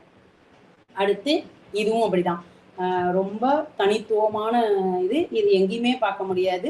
இதுல என்ன, இது பேரு வந்து அந்த ஊர்ல வந்து சம்பாயி அப்படிங்கிறாங்க. ஆனா இது வந்து பாத்தீங்கன்னா இது இப்படிதான் இருக்கும். இந்த குட்டியோண்டு கூரைக்குள்ள இது உள்ள இருக்குது. நான் இப்ப திமிழ் காளை காட்டினேன்னா அது மாதிரி காளைகள் இங்க நிறைய இருக்குது. இதெல்லாம் தாண்டிதான் போகணும். அந்த மாடை பார்த்தாலே நமக்கு பயமா இருக்குது. ஆனா நம்ம கயிறு கட்டி இருக்காங்க. ஆனா இது மாதிரி காடு மலை தாண்டி போய் பார்த்தோம்னா இந்த இடத்துலதான் அந்த இப்ப காட்டின சிற்பம் இருக்குது. அந்த காளிங்கிறாங்க, சம்பாயி, ஆனா அதுல காளின்னு எழுதியிருக்கு. இந்த மாதிரி நிறைய இடம் இருக்குது. இது வந்து பாத்தீங்கன்னா ஃபுல்லா இந்த இதை பாருங்களேன். இது வந்து நான் சொல்றேன், கொஞ்சம் கற்பனை, நேரம் இருக்கான்னு தெரியல, சீக்கிரம் முடிச்சிடுறேன்.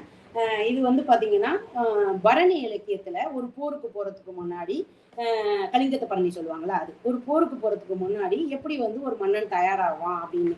அது எப்படின்னா, ஒரு போருக்கு முன்னாடி இந்த மாதிரி காளிக்கு முன்னாடி அரிக்கண்டம் நவகண்டம் கொடுப்பாங்க. அப்படின்னா யாருன்னா, நான் நிறைய சொல்லியிருப்பேன். அதாவது அரிக்கண்டம் அப்படின்னா தலையை வெட்டிக்கிறது, நவகண்டம்னா நம்மளோட உடல்ல ஒரு பாகத்தை வெட்டிக்கிறது, வெட்டி அந்த யாகத்துல போடுவாங்க. இப்படி பண்ணிட்டு போனா மன்னன் வெற்றி பெறுவான் அப்படிங்கிறதுக்காக ஒரு போர் வீரன் தான் உயிரை கொடுக்கறது. அதெல்லாம் ரொம்ப சுலபமானது கிடையாது, ஆனா அது மாதிரி பண்ணியிருக்காங்க. அது எப்படிங்கிறதெல்லாம் அப்புறம், ஆனா பண்ணியிருக்காங்க. ஆனா அவங்களுக்கு நிறைய தானங்கள்லாம் கொடுத்துருக்காரு மன்னர். இதை மாதிரி போருக்கு போறதுக்கு முன்னாடி இந்த காளிக்கு முன்னாடி யாகம் வளர்க்குறாங்க. அந்த யாகத்தை 2 பக்கத்துல வந்து 2 உடுக்கு அடிக்கிறாங்க. அது வந்து என்னன்னா, அவங்க அந்த அரிக்கண்ட நவ கொடுக்குறவங்களுக்கு வெறியேற்றுற மாதிரி. அதுவும் பாருங்க, இப்ப நிறைய கோயில்ல அது மாதிரி உடுக்கு அடிப்பாங்க, நிறைய பேர் சாமி ஆடுவாங்க. அதுவும் அப்படிதான், நிறைய நமக்கே தெரியாம அதை அப்படியே நம்ம பயன்படுத்திக்கிட்டே வரோம், பின்பற்றிட்டு வந்துட்டு இருக்கோம். இப்ப இந்த நவகண்டம் கொடுக்குறவங்க ஒன்னொன்னா காட்டிட்டு காளிகிட்ட போடுவாங்களாம். இதுலயும் ஒரு அந்த குறிப்புகள் மாதிரி இருக்குது. அதுவும் அந்த ஐயா ஒரு 10 வரி படிச்சு காட்டினாங்க.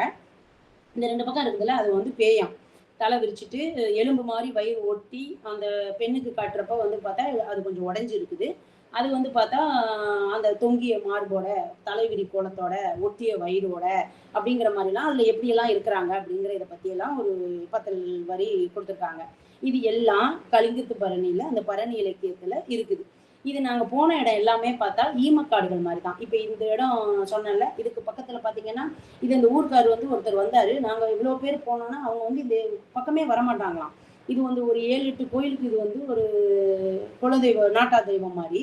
ஆனா இவங்க வந்து, அதாவது ஊர்ல வந்து அவங்க வீட்டுல பெண்கள் வந்து தூரமா இருந்தா கூட அந்த ஆண்கள் வந்து இந்த இருக்கிற இடத்துக்குமே வரமாட்டாங்களாம். நாங்க ரொம்ப தூரத்திலேயே அந்த எங்களோட காலனி எல்லாம் கழட்டி போட சொல்லிட்டாங்க.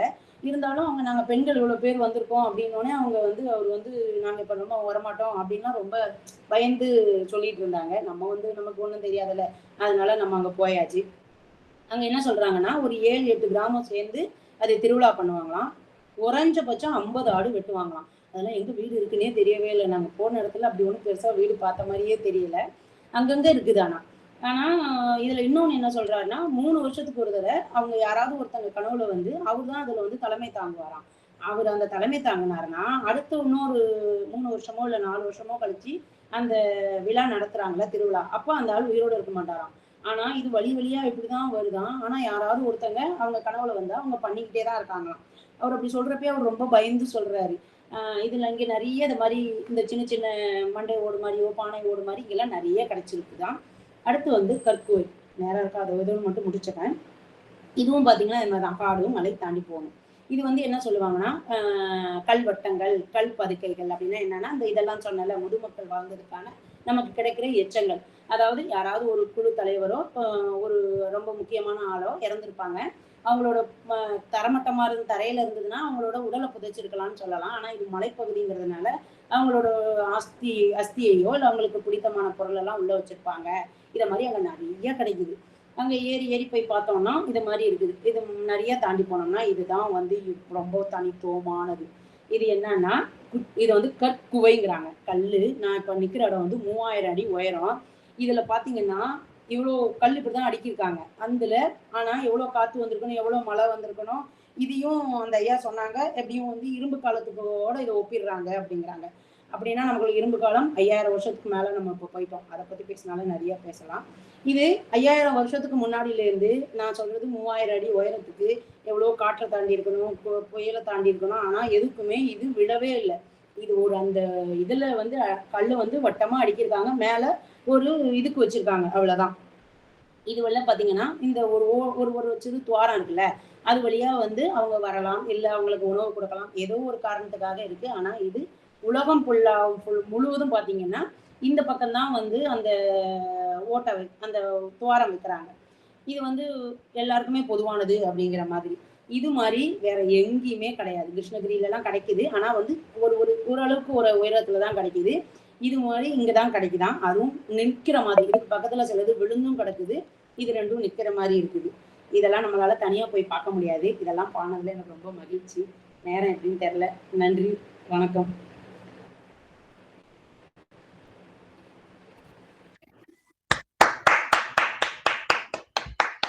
சூப்பர் சூப்பர், அருமையா சொன்னீங்க.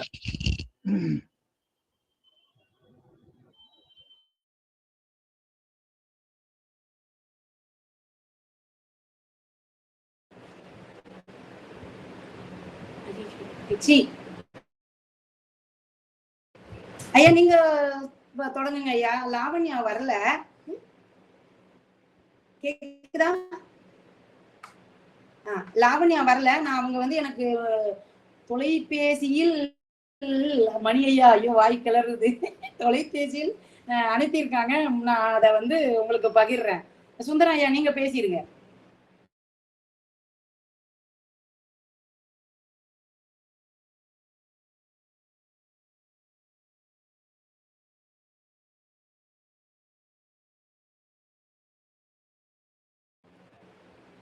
ஐயா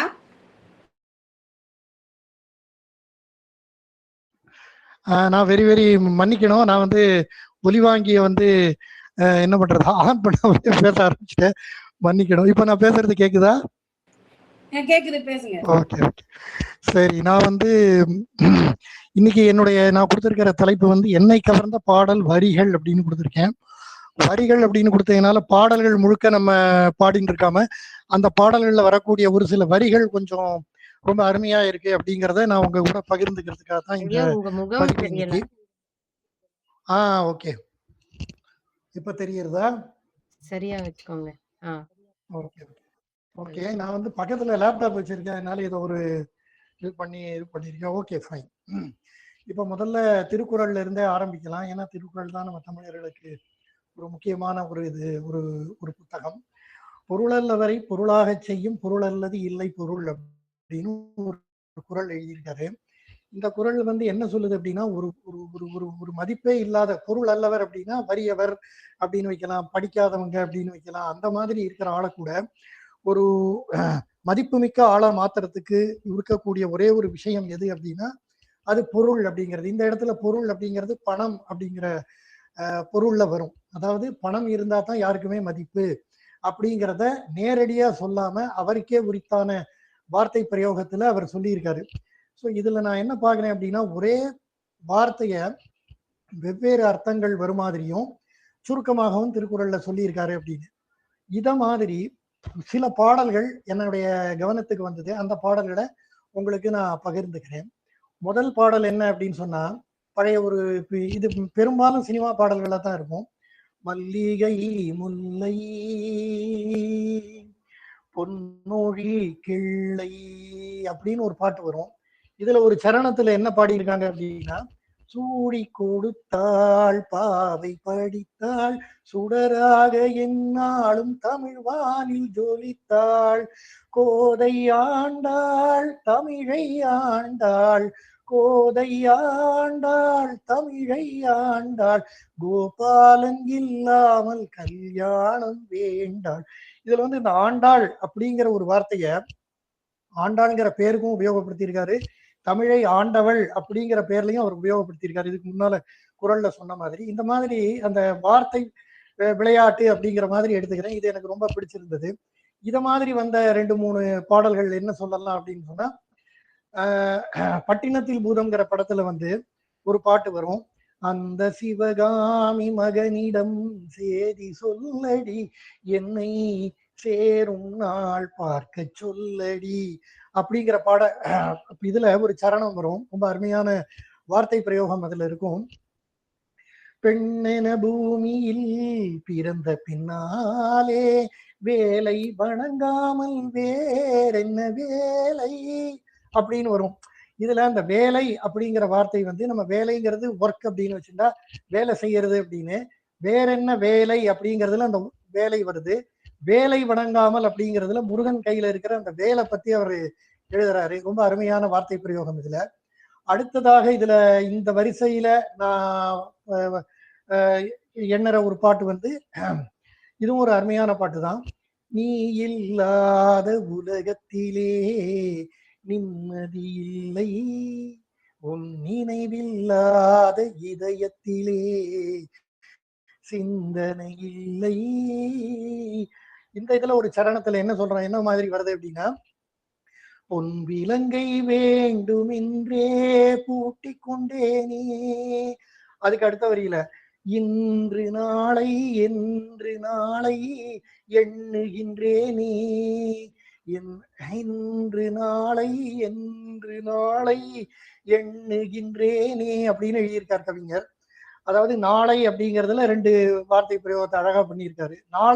நாட்களை என்றது ஒரு ஒரு இது, நாள் அப்படிங்கிறத குறிக்கிற ஒரு வார்த்தை. ஸோ இந்த மாதிரி ஒரு கவிதைகள்லாம் எனக்கு ரொம்ப பிடிச்சிருந்ததுங்கிறத உங்களோட பகிர்ந்துக்கிறேன். அடுத்தபடியா இந்த இதுல வரக்கூடியது வந்து இறைவன் அப்படின்னு சொன்னோம்னா, இறைவனை பலவேறு விதமாக நம்ம வழிபடலாம். துணிலும் இருப்பான், துரும்பிலும் இருப்பான்ங்கிறதுல இருந்து எந்த வடிவத்திலையும் இறைவனை வழிபடலாம், என்ன மாதிரி இதுலயும் வழிபடலாம். இதுல குறிப்பிட்ட ஒரு சில பாடல்கள்ல ரொம்ப அருமையா அந்த அந்த ஆண்டவன் அப்படிங்கிற விஷயத்த சொல்லியிருக்காங்க. இன்னும் சொல்ல போனா இதுக்குள்ளேயே நீங்க சில விஷயங்கள், சில பாடல்களை நீங்களே மனசுல இப்ப ஓட்டி பார்த்துருப்பீங்க. இப்ப எனக்கு தெரிஞ்ச சில பாடல்களை உங்ககிட்ட நான் பகிர்ந்துக்கிறேன். முதல் பாடல் என்னன்னா, பாரதியார் பாடல்.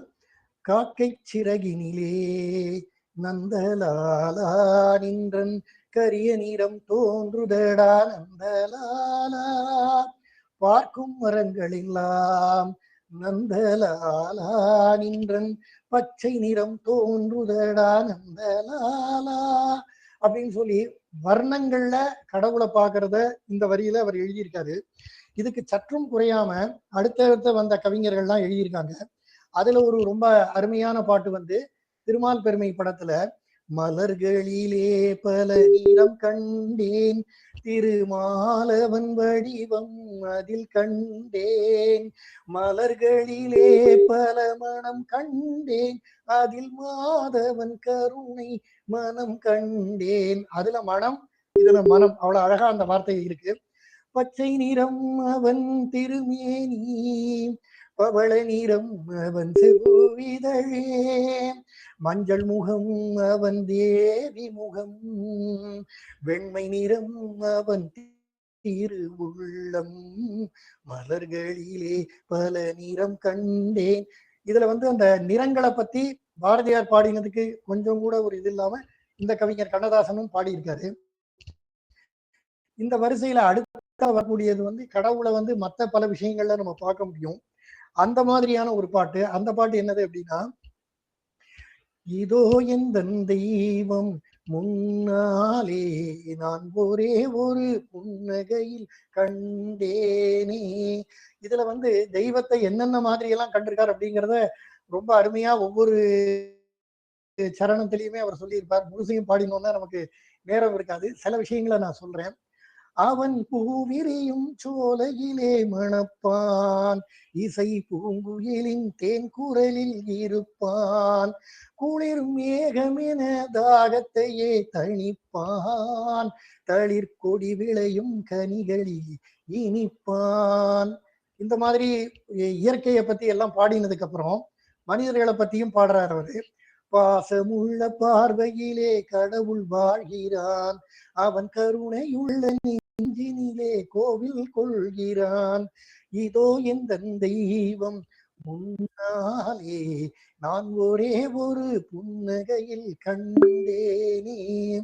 இது மாத்திரம் இல்லை, இதுக்கு அடுத்தாப்புல வரக்கூடிய சரணம் இன்னும் அழகா இருக்கும்.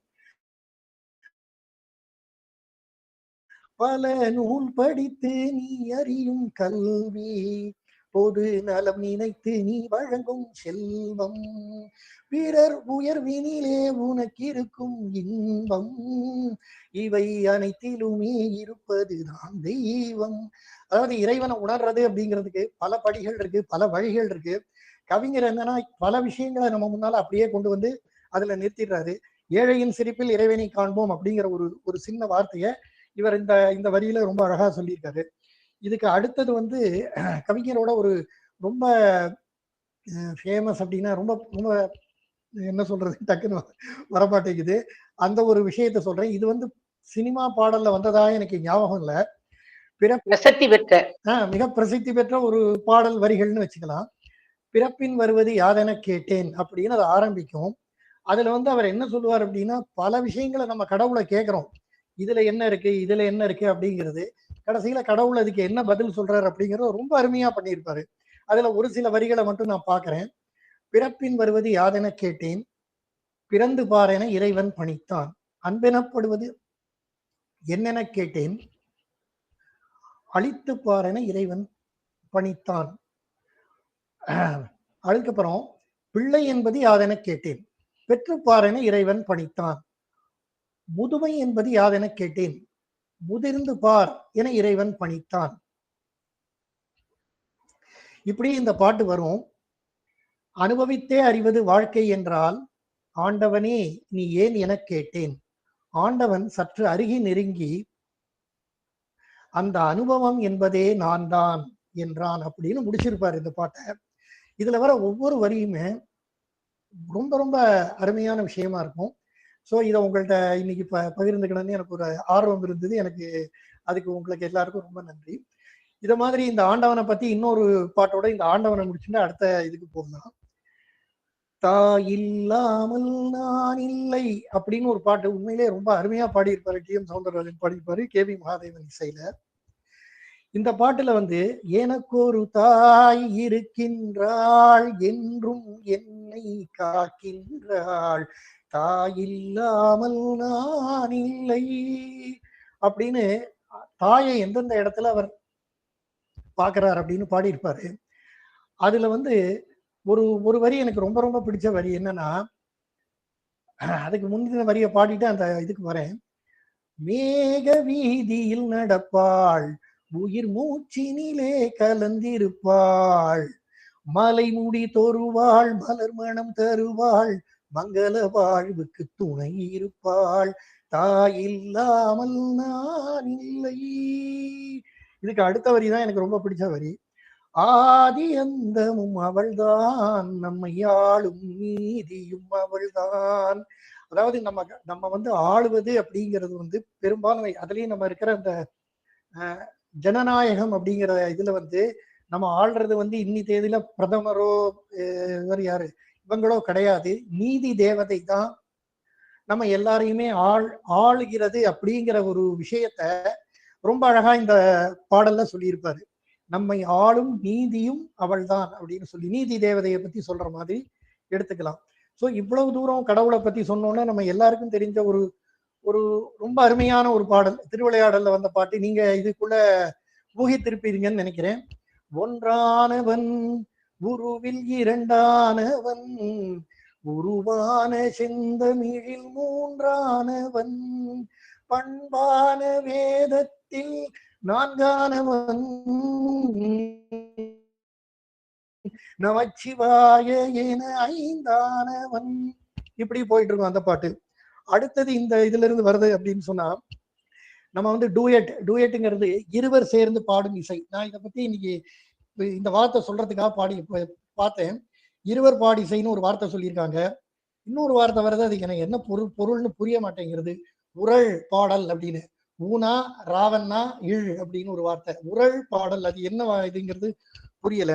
இப்ப இது வந்து பெரும்பாலும் நமக்கு வந்து ஜோடி பாடல் அப்படின்னா ஆண் பெண் ஜோடி, காதலர் காதல் அந்த மாதிரி தான் வரும். ஆனா ஆச்சரியமா நம்ம திரை இசையில வந்து ஆணும் ஆணும் பாடக்கூடிய பாடல்கள், பெண்ணும் பெண்ணும் பாடக்கூடிய பாடல்கள்லாம் சிலது இருக்கு. நானே இந்த நிகழ்ச்சிக்காக அதெல்லாம் பார்க்கும்போது ரொம்ப ஆச்சரியமா இருந்தது. அதுல வந்து ஆணும் ஆணும் பாடக்கூடிய ஒரு பாட்டு வந்து, பொன் ஒன்று கண்டேன் பெண்ணங்கு இல்லை, என்னென்று நான் சொல்லலாகுமா, என்னென்று நான் சொல்ல வேண்டுமா. டி.எம். சௌந்தரராஜனும் பி.பி. ஸ்ரீனிவாசனும் பாடியிருப்பாங்க. ரொம்ப ரொம்ப அழகான சரணங்கள் அதுல வரும். பூ ஒன்று கண்டேன் முகம் காணவில்லை, என்னென்று நான் சொல்லலாகுமா, என்னென்று நான் சொல்ல வேண்டுமா. ஆக்சுவலா மாடுலேஷன் கொடுத்து எனக்கு பாட தெரிகிறது, ஆனா வெவ்வேறு குரல்களை என்னால பாட முடியல, மன்னிக்கணும் நீங்க. நடமாடும் மேகம் நவநாகரீகம், அலங்கார சின்னம் அலை போல மின்னும் அவர் பாடுறாரு. அடுத்தவர் பாடுறாரு, நடமாடும் செல்வம் பணிவான தெய்வம் பழங்கால சின்னம் உயிராக மின்னும். அந்த மாதிரி ஒவ்வொரு வார்த்தையும் தேடி தேடி தேடி தேடி அழகா போட்டிருக்காரு. இன்னொன்னு என்னன்னா, நம்ம இப்படி நினைக்கிறோமே தவிர கவிஞர்களை பத்தி என்ன சொல்லுவாங்க அப்படின்னா, அவங்களுடைய மூளையிலையும் சரி, அவங்க இதுல வரும்போது என்ன உபயோகப்படுத்துன்னு ஒவ்வொரு வார்த்தையும் வந்து நின்றுட்டு இருக்குமா, அதை அப்படியே எடுத்து அவர் சொல்லிட்டு இருப்பாராம். ஸோ இந்த பாட்டெல்லாம் நான் பார்க்கும்போது அந்த மாதிரி தான் அவர் வந்து எழுதியிருப்பாரு அப்படின்னு நான் நினைச்சுட்டு இருந்தேன். இத மாதிரி இப்போ ஆணும் ஆணும் பாடுற மாதிரி பெண்ணும் பெண்ணும் பாடக்கூடிய, இந்த ஆணும் ஆணும் பாட்டுலயே இன்னொரு பாட்டு, இப்போ நான் சொல்றது எல்லாமே பழங்கால பாட்டா சொல்லிக்கிட்டு இருக்கேன். இன்னும் கொஞ்சம் லேட்டா நம்ம பார்க்க போனோம் அப்படின்னு சொன்னா, இந்த இந்த பாட்டு எனக்கு ரொம்ப பிடிச்ச பாட்டு. ரொம்ப ரொம்ப என்ன சொல்றது, பெப்பி சாங்கா இருக்கும். பெப்பிக்கு என்ன சொல்றதுன்னு தெரியல. காட்டுக்குயிலு மனசுக்குள்ள பாட்டுக்கொன்றும் பஞ்சம் இல்ல பாடத்தான், தவிலை தட்டு துள்ளி கட்டு கவலை விட்டு கச்சை கட்டு ஆடத்தான். இதை கேட்கும் போதே நமக்கும் ஆடலாம் போல தோணும், அந்த மாதிரி இருக்கும். ஸோ இது வந்து நம்ம எஸ்பிபியும் கேஜே ஜேசுதாசும் பாடின பாட்டு. எல்லாருக்கும் தெரிஞ்ச படம் தான், நம்ம தலைவர் படம் தான் இந்த படமும். இந்த இதுல அடுத்தாப்புல நம்ம பெண்ணும் பெண்ணும் பாடக்கூடிய பாடல்கள் அப்படின்னு பார்க்க போனோம்னா, முதல்ல வந்து இந்த பாட்டு, நம்ம இருகோடுகள்ல ஒரு பாட்டு வரும். நவராத்திரியில் கோலு மண்டபத்தில் இவள் பாடலிலே ஒரு கேள்வி பிறக்கும். இது வந்து கேள்வி பதில் பாட்டு மாதிரி இருக்கும், ஆனா ரொம்ப அருமையான வார்த்தைகள் இருக்கும். இந்த சினிமா பார்த்தாதான் இதுக்கு உண்டான அர்த்தங்கள்லாம் ஃபுல்லா முழுக்க புரியும் நமக்கு. புன்னகை மன்னன் பூவிழி கண்ணன் ருக்மணிக்காக, புன்னகை மன்னன் பூவிழி கண்ணன் ருக்மணிக்காக, அவன் புல்லாங்குழலில் உள்ளம் மயங்கும் கண்மணிக்காக. அடுத்த பெண் பாடுவாங்க, புன்னகை மன்னன் பூவிழி கண்ணன் இருவருக்காக, இந்த பாமா ருக்மணி இருவருமே அவன் ஒருவனுக்காக. அதாவது கண்ணனுக்கு இரு மனைவியர் அப்படிங்கிறத, அந்த இரு மனைவியரும் ஒருத்தருக்கு ஒருத்தர் பேசிக்கிற மாதிரியான ஒரு பாட்டு வரும். அந்த இரு மனைவியர்களை ஒரு மனைவி எனக்கு தான் கண்ணன் அப்படின்னு சொல்ற மாதிரியும், இன்னொரு மனைவி வந்து ஒருத்தருக்கு இல்லை இவர் 2 பேருக்கும் சொந்தம்னு சொல்ற மாதிரியும் ஒரு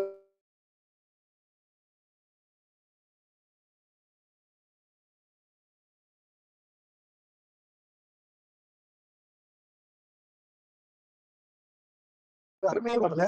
அடுத்தது வந்து இத மாதிரி பெண்ணும் பெண்ணும் பாடக்கூடிய ஒரு டூயட்ல வந்து எனக்கு ரொம்ப பிடிச்சது அப்படிங்கிறது எல்லார் ஈஸ்வரியும் பி சுசீலாவும் பாடினது. இந்த பாட்டுல முதல்ல ஒரு ஒரு ஒரு வார்த்தை வரும், அது ரொம்ப அழகா இருக்கும். வானகமே வையகமே வளர்ந்து வரும் தாயினமே, ஆளுலக மேடையிலே ஆசை நடை போடாதே, ஆசை நடை போடாதே. ஆணுலக மேடைங்கிறத அவ்வளவு அழகா போட்டிருக்காங்க. நம்ம வந்து ஆசை நடை போடக்கூடாது அப்படிங்கிறதையும் அவங்களே பாடுறாங்க. அதுக்கப்புறம் இதுவும் ஒரு கேள்வி பதில் மாதிரி வரும், ஆனா ரொம்ப அருமையா எடுத்துன்னு போயிருப்பாங்க. படகோட்டியில வரும், மலருக்கு தென்றல் பகையானாலது மலர்ந்திட கதிரவன் துணையுண்டு, நிலவுக்கு வானம் பகையானாலது நடந்திட வேறு வழியேது, மலருக்கு தென்றல் பகையானாலது மலர்ந்திட கதிர துணையுண்டு. ரொம்ப அருமையா, இது பகையா இருக்கு, ஆனா இது வந்து பகையா இருக்கு, இது துணையா இருக்கு அப்படின்னு சொல்லி. ஸோ இந்த பாட்டு அப்படியே போக போக போக போக பார்த்தா 2 பேருமே பாடுறது வந்து அவ்வளவு அருமையா இருக்கும். இதுக்கு மேல எனக்கு வார்த்தைகளும் தெரிய மாட்டேங்கிறது, வார்த்தைகள் சிக்கனமா இதா இருக்கு. இன்னும் இந்த மாதிரி ஒரு ஒரு ஒரு ஒரு ஒரு ஒரு செட் ஆஃப் பாட்டெல்லாம் எடுத்து வச்சிருக்கேன். இப்போதைக்கு நேரம் கருதி நான் இந்த மலருக்கு தென்றலோட நிறுத்திக்கிறேன். வெவ்வேறு ஜானர்ல வெவ்வேறு விஷயங்கள்ல இருக்கு, அது அடுத்தடுத்த வரக்கூடிய தமிழ் திண்ணையில நம்ம பார்க்கலாம். இதுவரைக்கும் பொறுமையாக கேட்ட எல்லாருக்கும் என்னுடைய பணிவான நன்றிகள். அருமை அருமை, ரொம்ப ரொம்ப அருமை அருமை. மோட்டிவேஷனுக்கு அது என்ன சொல்றது, ஊக்குவிப்பு பாடல்கள் மாதிரி நிறைய இருக்கு. அதே மாதிரி இந்த புதிய ஊகத்துல ஒரு பாட்டு, அது எனக்கு ரொம்ப பிடிக்கும். இலைகள் ம். தீர்ந்தாலுமே இன்னும் துளிர் உள்ளதுன்னு. அது வந்து ஆமா, ஆமா. எவ்வளவு ஒரு நம்பிக்கை தர வார்த்தைகள். அந்த மாதிரி இருக்கும். கரெக்ட். அப்புறம் அந்த அந்த சேரனோட படத்துல ஒண்ணு உளிதாகும் கற்கள் அதானே தான் அத அந்த மாதிரி ஒவ்வொரு பாடல்களும் பூக்களுமே சொல்கிறது. ஒவ்வொரு பூக்களுமே பாட்டு. ஒவ்வொரு அதான் இது பூக்களும். அதாவது என்னுடைய இன்னொரு இது என்ன அப்படின்னா, இந்த மாதிரி ஒரு விஷயத்த தூண்டி விடுறதால நீங்க ஆஹா இந்த பாட்டு நல்லா இருக்கு, ஆஹா இந்த பாட்டு நல்லா இருக்கு, இந்த பாட்டுல இந்த வரி நல்லா இருக்கு அப்படிங்கிற மாதிரி நம்ம இது வர மாதிரி இருந்தா நல்லா இருக்குங்கிறதுக்கு தான் இந்த நான் மாதிரி ரொம்ப ஒரு வருஷத்துக்கு தொகுப்பு முந்தி எடுத்திருக்கேன். ஆமா ரொம்ப வருஷத்துக்கு முந்தி நான் மங்கையர் மலர்ல தெரியல திரை இசையும் திரை இசையில் கவிஞர்கள் ஆ, அப்படின்னு நான் வந்து ரொம்ப அற்புதமான வார்த்தைகளை அப்படி எடுத்து ஒரு ரொம்ப நாளைக்கு முந்தி ஆ, 90கள்ல எழுதினது ஞாபகம் வருது எனக்கு. ம், ரொம்ப அற்புதமான வரிகள் நிறைய இருக்கு. அதே மாதிரி இந்த பழனியில வந்து அண்ணன் என்னடா தம்பி என்னடா எவ்வளவு என்னடா? அதெல்லாம் ரொம்ப அருமையான தத்துவ பாடல்கள் கவியரசர். ஆமா. இதான் இப்ப நான் அதுல வந்து இது என்ன சினிமா அதெல்லாம் பத்தி ரொம்ப எடுக்கல. ஏன்னா அப்புறம் ஒவ்வொரு கவிஞரை பத்தி அது சொல்லணும், அவரோட படகோட்டி பேர் இல்ல, அது சொல்லணும். எங்க வீட்டு பிள்ளை. அத நீங்க சொன்ன பாட்டு எங்க வீட்டு பிள்ளைன்னு நினைக்கிறேன்.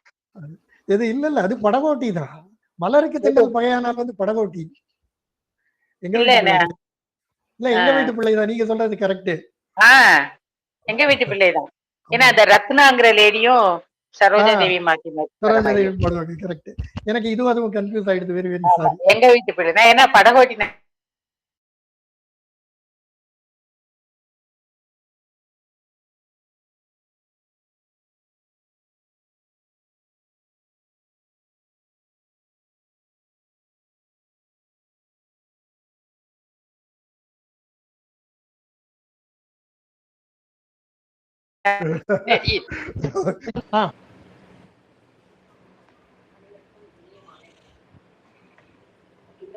கேக்குது மேடம். கேக்குதா?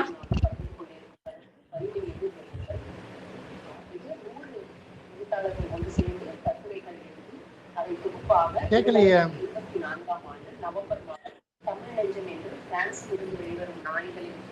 கேட்கலையே. கேக்கலையா? மத்தவங்களுக்கு கேக்குதா? அவங்க ரொம்ப மெதுவா கேக்குது. அதாவது கேக்குதான்னு உங்க குரல்ல நினைச்சிட்டோம். ஐயோ இல்ல அவங்க அந்த மணி ஐயா கொஞ்சம் ஆங்கிலத்தில் சொல்லி விடுறேன் அந்த வாட்ஸ்அப்ல எனக்கு அனுப்பியிருக்காங்க. அத உங்களுக்கு எப்படி இதுல ஷேர் பண்ணணும் எனக்கு தெரியலங்களே. அது கேட்கல, சரியா கேட்கல. இல்ல அது குழுல நீங்க அத அப்படியே பகிர்ந்துருங்க. அப்ப அவங்கவங்க காது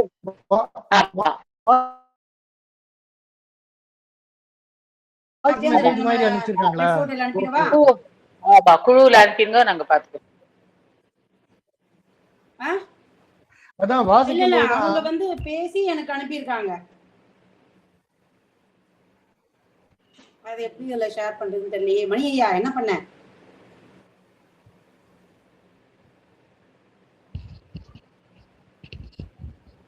ஒளிவாங்கி மணி ஐயா பேசுவது கேட்கவில்லை.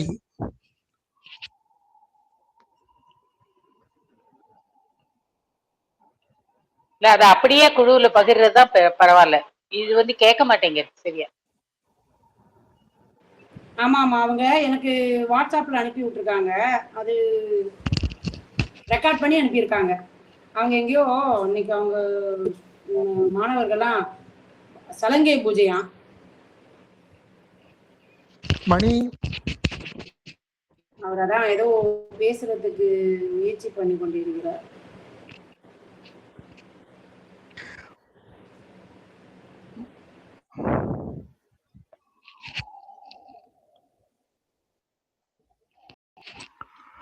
மணி அவர்களே ஒலிவாங்கியை சரி செய்யவும். கேட்கவில்லை.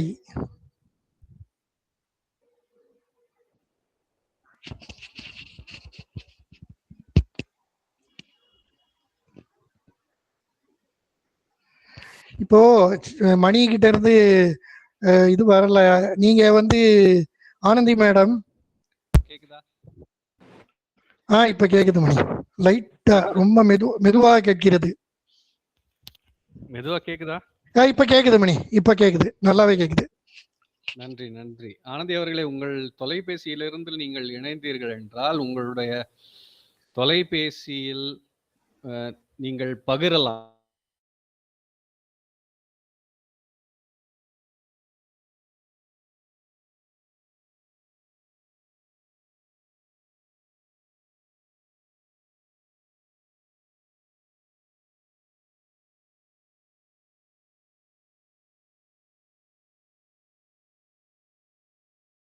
அப்போது தொலைபேசியை இணைந்து விட்டு பகிர முயற்சி செய்யுங்கள். பகிரும்போது அந்த ஒலியை வந்து கடத்தும்படி நீங்கள் பகிர வேண்டும். மிகவும் வருத்தப்படுகிறேன் தாமதமானதற்கு. இன்றைய நிகழ்ச்சி அலுவல் முடிந்து நடந்து வந்து கொண்டிருந்தேன். வந்தவுடன் கொஞ்சம் இளைப்பாறலாம் என்று அசந்து அமர்ந்தேன். மொத்தமாக மறந்து விட்டது. நமது சங்கரையா வந்து தொலைபேசியில் அழைத்தார்கள். அவருடைய அழைப்பையும் ஏற்க முடியவில்லை. அதற்கப்புறம் என்னுடைய மடிக்கணினியில் வந்து இணைந்து இந்த குழு சுட்டியை திறக்கலாம் என்று முயற்சி செய்தேன். என்னுடைய பழைய அந்த பதிவீடுகள், என்னுடைய அந்த விலாசம் அனைத்தும் தொலைந்து போய்விட்டது. இப்போது என்னுடைய ரீட்ஃபோர்ட் நுழைவு முகவரி அனைத்தும் காணாமல் போய்விட்டது. இனி நாம் நமது அம்மா சாந்தாமா உதவியை தான் நாட வேண்டும். அப்படி இல்லை என்றால் அந்த முகவரிகளை நான் இணைத்து கொண்டால் நான் இணைப்பை ஆரம்பிக்கலாம். ஸோ அதனால் இந்த தாமதம் ஏற்பட்டது. தாமதத்துக்கு மிகவும் வருத்தப்படுகிறேன். மற்றபடி இன்றைய நிகழ்ச்சி மிகவும் அருமையாக இருந்தது. குறிப்பாக அனைவரையும் வியக்க வைக்கும்படியாக நமது அரசு மகன் வந்து அந்த வினாடி வினா போல நீங்கள் ஆரம்ப குரல் அந்த இதை சொன்னதும் அவர் பேசினது, முடிவான அந்த அடி, அந்த யாப்பிலக்கணத்துல சொல்லுவாங்க அந்த கடைசியில மலரா என்னன்னு தெரியல, அது சொன்னோன்னு அவர் வந்து அதை கண்டுபிடிச்சு சொன்னது. நான் வந்து கொஞ்சம் என்ன நினைச்சேன்னு நடுவுல இருந்து எதையாவது வார்த்தைகள் கொடுத்தா சொல்றாரா அப்படின்னு முயற்சி பண்ணலான்னு பார்த்தேன். என்னுடைய ஒலி வாங்கி வந்து சரியா வேலை செய்யல. ஆனந்தி அவர்களே தயாரா? தயார். முயற்சி செய்து பாருங்கள்.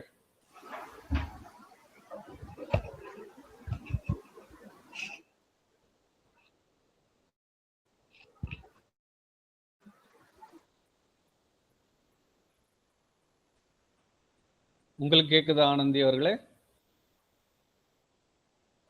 ஆனந்தி அவர்களே, நீங்கள் வந்து உங்களுடைய அந்த பகிரும் போது உங்க தொலைபேசியோட ஒலி வந்து இதில் கடத்தப்பட வேண்டும் என்ற ஒரு குறிப்பு இருக்கும். அதை வந்து நீங்க வந்து தமிழ் திணையில் உங்களிடம் நான் கேக்குது வெற்றி எழுத்தாளர்கள் ஒன்று சேர்ந்து கட்டுரைகள் எழுதி அதை தொகுப்பாக 2024ஆம் ஆண்டு நவம்பர் மாதம் தமிழ் நெஞ்சம் என்று பிரான்சில் இருந்து வெளிவரும் நாளிதழின் மூலமாக ஒரு தொகுப்பு நூலாக வெளிவந்தது. அந்த நூலில் அணிந்துரையாக doctor Fazila Azad, international life coach, mentor and facilitator அவர்களும் சர்வதேச வாழ்வியல் ஆலோசகர்.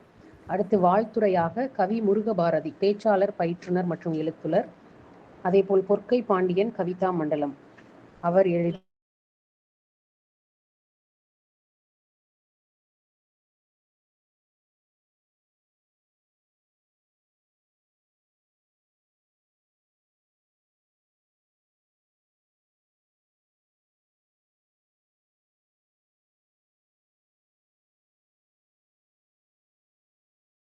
கவிக்கோ துரை வசந்தராசன், பாவேரூர் தமிழ்நாடான் எல்லாம் வாழ்த்துறை திலகம் வெட்டு இவர் கானா கல்யாண சுந்தரம் ஐயா அவர்களும், புலவர் சானா இளங்குமரன், செயலர் வையை தமிழர் சங்கத்துடைய தேனியில் இயங்கிக் கொண்டிருக்கிற அந்த ஒரு தமிழ் சங்கத்தின் தலைவர் அவர்களும் இதில் அணிந்துரை எழுதியிருக்கிறார்கள். அதே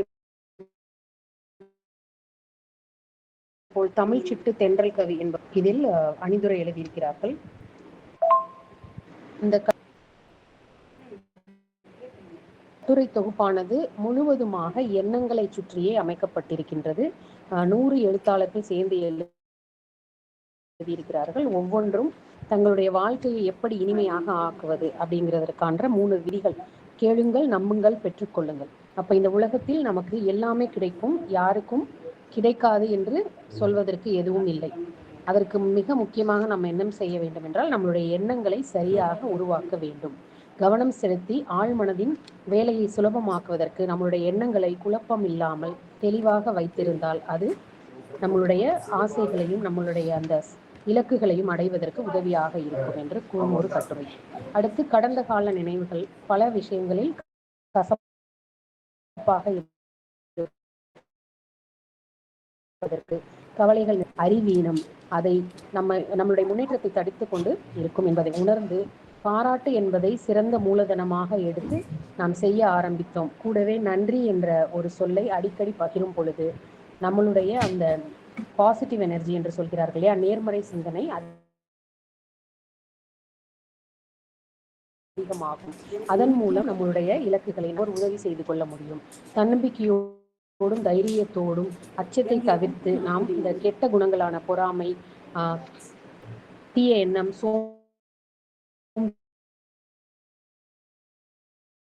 இதெல்லாம் விட்டுவிட்டு யாருடனும் நம்மை ஒப்பிடாமல் நம்மை இருக்கும். அதே போல ஒவ்வொரு வீட்டில் எப்படி கதவு இருக்கிறது, ஜன்னல் இருக்கிறது, அலமாரி இருக்கிறது, அது போல நம்மளுடைய மனச்சிறையில் இந்த வீடு போன்ற அமைப்புள்ள நம்மளுடைய மனமும் அதே போல்தான். அதை சிறையாக வைத்திருக்காமல் நாம் அனைவரும் பூங்காவனம் போல பல மரங்களும் பூக்களும் பழங்களும் எப்படி நம்மை மகிழ்விக்குமோ அது போல நம்மளுடைய மனதை மிக மகிழ்ச்சியாக வைத்திருப்பது நம்மளுடைய அவசியமாகிறது என்று குறிப்பிட்டிருக்கிறார்கள். அதே போல் நம்மளுடைய எண்ணங்கள் மிக வலிமை வாய்ந்தது. அதனால் தொடர்ந்து நம்மளுடைய எண்ணங்கள் அழகாகும் பொழுது நம்மளுடைய செயல்களில் அது வெளிப்படும். நம்மளுடைய திறமைகள் எல்லோருக்கும் ஒவ்வொரு விதமான திறமை இருக்கின்றது. அதை நாம் சரியாக புரிந்து கொண்டு உன்னால் முடியும் என்ற நம்பிக்கையோடு எப்பொழுதும் எதையும் எதிர்கொள்ள வேண்டிய துணிவும், கடினமான சவால் வந்தால் கூட அதை எளிதாக மாற்றி எதிர்கொண்டு நம்மால் வெற்றியை அடைய முடியும்.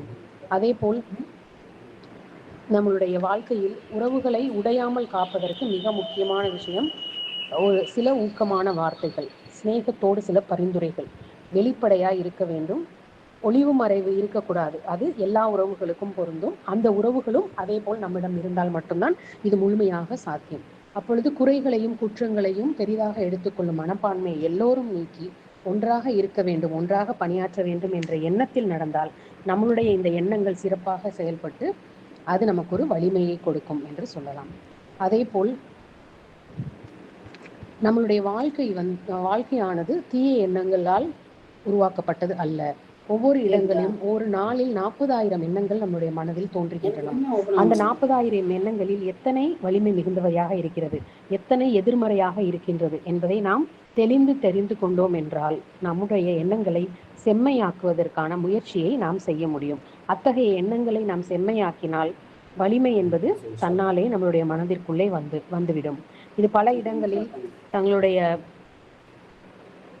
தங்களுடைய வாழ்க்கையில் அன்றாடம் நிகழ்வுகளாக நாம் செய்கின்ற உண்பது, உறங்குவது, வாகனம் ஓட்டுவது போன்றது அல்லாமல் நம்மளுடைய எண்ணங்கள் அனைத்தையும் சிறப்பான லட்சியங்களாகவும் குறிக்கோள்களாகவும் அதை நாம் பகுத்து பார்க்க தெரிந்து கொள்ள வேண்டும்.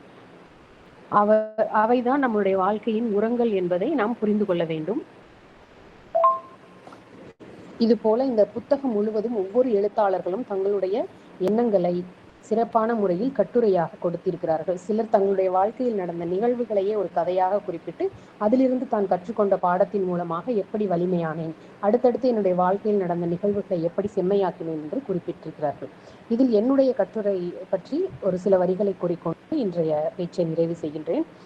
இந்த உலகில் எது வலிமையானது? இவ்வளவு பெரிய உலகில் எத்தனையோ இருக்கின்றன நம்மை சுற்றி, அடர்ந்த மலைகள், காடுகள், சமுத்திரங்கள் அத்தனையும். ஆனால் இது எல்லாவற்றிற்கும் பதில் என்ன என்று பார்த்தால் நம்மளுடைய நாகரீக வளர்ச்சி. ஆதி காலத்தில் கற்கால மனிதனாக இருந்து இன்று AI டெக்னாலஜி வரை, செயற்கை நுண்ணறிவு வரை வளர்ந்திருக்கின்ற இந்த மனிதன் தன்னுடைய வாழ்க்கையில் எப்படி முன்னேறி இருக்கிறான் என்றால் அவனுடைய எண்ணங்கள் சிறப்பாக இருந்த ஒரே காரணத்தினால்தான் ஒவ்வொரு பரிணாம வளர்ச்சியை நாம் செய்திருக்கின்றோம். தனக்கு தேவையான அத்தனை சிறப்புகளையும் கண்டுபிடிப்புகளையும் மாற்றி தன்னை சிறந்த சக்தியாக மாற்றிக்கொண்டான் இந்த மனிதன். அனைத்தையுமே தன்னுடைய கட்டுக்குள் வைத்திருக்கிறான் என்றால் அது எப்படிப்பட்ட ஒரு சிறப்பான செயலாகும். அப்ப வலிமை மிகு எண்ணங்கள் என்பது நம்மளுடைய மனதில் தான் இருக்கின்றது. அதை சரியாக நாம் ஒரு விதையை அங்கே தூவினால், நம்மளுடைய ஆழ் மனதில் தூவினால் அது மிகப்பெரிய விருட்சமாகும் என்பதில் ஐயமே இல்லை. இந்த உலகத்தையே வெல்லும் திறமை கொண்டது அந்த வலிமையான எண்ணங்கள். எங்கோ ஒரு கிராமத்தில் பிறந்து முதல் குடிமகனாக தன்னை உயர்த்தி கொண்ட ஜனாதிபதி அப்துல் கலாம் முதல் தன்னுடைய மனைவி இறந்து விட்டார், மருத்துவமனைக்கு கொண்டு செல்ல முடியாத காரணத்தினால் இறந்து விட்டார் என்பதற்காக மலையை பிளந்து அந்த இடத்தில் ஒரு சாலையை அமைத்த ஒரு மனிதர். இப்படி தங்களுடைய சிறப்பான எண்ணங்களின் மூலமாக உயர்ந்த இடத்திற்கு சென்று கொண்டிருக்கின்ற மனிதர்கள் நம்மை சுற்றி ஏராளம் பேர் இருக்கின்றார்கள். ஆகவே துவண்டு போன வாழ்க்கையை திறம்பட மேம்படுத்தி தோற்கடித்தவர்களின் முன்னே வாழ்ந்து காட்டும் அந்த வைராக்கியத்திற்கு பின்னே இருப்பது அந்த வலிமை மிகு எண்ணங்கள். அந்த எண்ணங்கள் எப்போதும் நாமும் நாடும் பயனுற வேண்டும் என்ற நல்ல நோக்கத்தில் இருந்தால் கூடுதல் சிறப்பு. அந்த எண்ணம் விண்ணை தொட வேண்டும் என்றால் நாம் அதற்கான உழைப்பை செய்ய வேண்டும், நம்முடைய வியர்வை மண்ணை தொட வேண்டும். ஆக வலிமை மிகு எண்ணங்கள் வழி வழியாக தொடர வேண்டும். அதற்கு நாம் அனைவரும் தோளோடு தோள் நின்று ஒருவருக்கொருவர் உதவி செய்து இந்த உலகை சிறப்பான ஒரு இடமாக மாற்ற முடியும் என்று கூறி சிறப்பான வாய்ப்பிற்கு நன்றி கூறி விடைபெறுகின்றேன். நன்றி, வணக்கம்.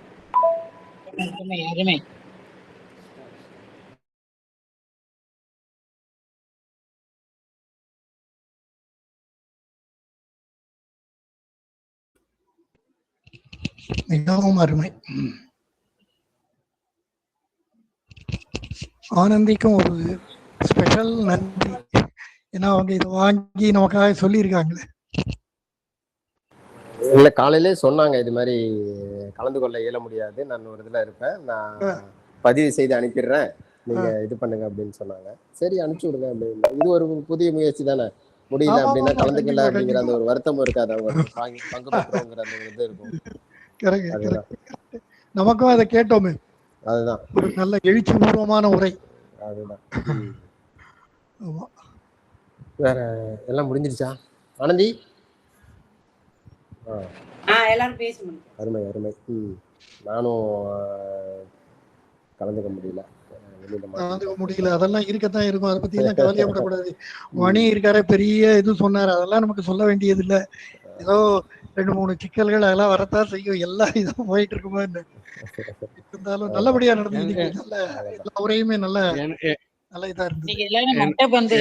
இதை விட்டுட்டு இங்க வந்ததே பெரிய விஷயம் நம்ம எல்லாரும். ஆமா, என்னோட பின்னூட்டத்தை நான் வந்து தந்துடுறேன், அது பாதியில அப்படி நிக்குது. ரொம்ப அருமையா இருந்தது ரா அரசுமுகனோட அந்த என்ன சொல்றது வியப்பூட்டும் செயல். அதுக்கு உதவியாக இருந்த சுவாமிமலை சங்கர் கணேஷ் அவர்களுக்கும் நம்முடைய குழு உறுப்பினர்கள் அனைவருக்கும் நன்றி. நான் வந்து நடுவில் ஏதாவது கேட்கலாமா, நடுவில் ஏதாவது வார்த்தை கேட்கலாமான்னு பார்த்தேன், அது கேட்க முடியல. அப்புறம் மாண்புமிகு மடல்கள் வந்து உண்மையிலே சிறப்பான ஒரு உரை. அதை நீங்கள் வந்து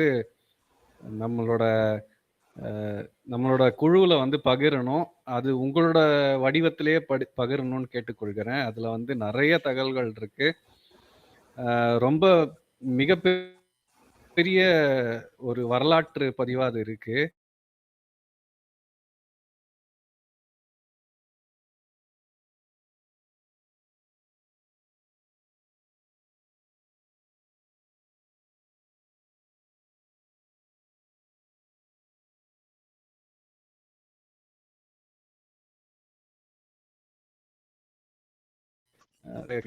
நாங்களும் வந்து அந்த பயணத்தில் உணர்வை கொடுத்த ஆனந்திக்கு நன்றி. வலிமை மிகு எண்ணங்கள் மா லாவண்யா, மிகப்பெரிய போராட்டத்திற்கு பிறகு ஆனந்தி அவர்கள் அந்த ஒளி நாடாவா ஒளி என்னை கவர்ந்த கவிதை வரிகள், பாட்டு, நடுவில் வந்து நகைச்சுவை தந்த சுந்தரம் ஐயா அவர்களுக்கு நன்றி. மிகவும் அருமையான ஒரு தமிழ் திண்ணை. நான் வந்து தவற விட்டிருப்பேன், நல்ல வேலை சுவாமிமலை சங்கர் கணேஷ் அவர்கள் ஒரு அழைப்பு விடுத்தார்கள், அதனால் இணைந்து விட்டேன். நன்றி ஐயா. ஐயாவுக்கு அதற்குள் அழைப்பு வந்து விட்டது. அருமை அருமை. எல்லாம் தாண்டிதான் நம்ம வந்து முன்னேறணும். இத்தனை நிகழ்ச்சி பண்ணிருக்கோம்.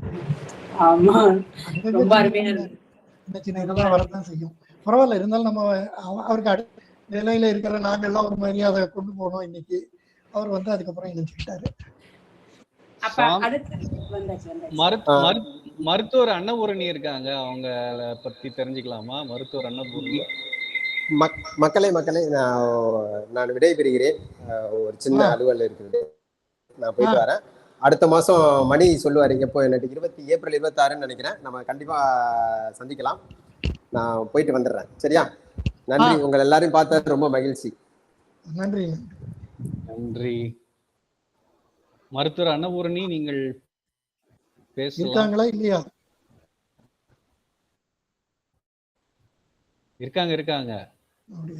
மருத்துவர் இதுல வரலையா உங்க பேரு? ஆமா, இந்த இருக்கே. ஆமா, உங்களோட பாட்டை ரசித்து கேட்டு கொண்டிருந்தார்கள். அப்படியா? அதாவது அன்னபூரணின்னு எனக்கு ஒரு சிஸ்டர் இருக்காங்க, அவங்க மருத்துவர். அநேகமா அவங்களா தான் இருக்கும்னு நினைக்கிறேன் அது. அப்படியா? ஆமா, என்னுடைய தங்கை அவங்க வந்து பிலாயில வந்து பல் டாக்டரா இருக்காங்க. இதை வந்து மருத்துவர் அன்னபூரணி ஏதாவது சொல்ல போறீங்களா? உங்களோட பின்னோட்டத்தை கொடுங்க. அன்னபூரனோட இது வந்து எங்க என்ன சொல்றது, துபாயில இருக்காங்களா? இல்ல பிலாயில. பிலாய்னா மத்திய பிரதேஷ்ல இருக்குது. ஓ, சரி சரி சரி. ஆமா, அவங்க ஏதோ பேசுறாங்க, ஆனா இது இல்லன்னு நினைக்கிறேன். மியூட்ல இருக்கு. ஒலி வாங்கிய வந்து அழுத்தணும் அவங்க. ஆமா, மியூட்ல இருக்கு. ஒலி வாங்கிய அழுத்திட்டு பேசலாம் அன்னபூர்ணி அவர்களே. இல்லைன்னா நீங்க வந்து இந்த இணைப்புல இருந்து வெளியே போயிட்டு மீண்டும் பேசலாம். உங்களுக்கு ஏதாவது தடங்கள் நான் ஃபோன் பண்றேன் உங்களுக்கு. ஆமா, நான் உங்களுக்கு விஜயலட்சுமி அவர்களே, என்ன நேரம் இப்ப உங்களுக்கு?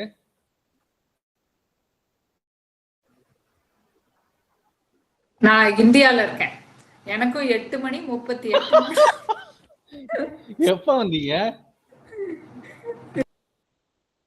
விடுப்புக்கு வந்திருக்கீங்களா? ஆமா, இந்த மாசம் தான் வந்தேன். எனக்கு போன மாசம் சேர முடியல. சரி, இந்த தடவை எப்படியும் நம்ம குழுல பேசணும்னு சொல்லிட்டு கஷ்டப்பட்டு தகவல்கள்லாம் தேடி பேசலான்னு. நீங்க நேரம் கேட்டீங்க, எனக்கே அங்க என்ன நேரம் மறந்து போச்சு. எங்க இருக்கீங்க? சென்னையில இருக்கீங்களா? எந்த இடத்துல இருக்கீங்க? சென்னையில எங்க? மேடவாக்கம். மேடவாக்கமா? என்ன இது? மேடவாக்கம் அகரம் தென்ல இருக்கோம். யார் இருக்கீங்க? நான் அகரம் தென்ல இருக்கேன். ராஜகீழ்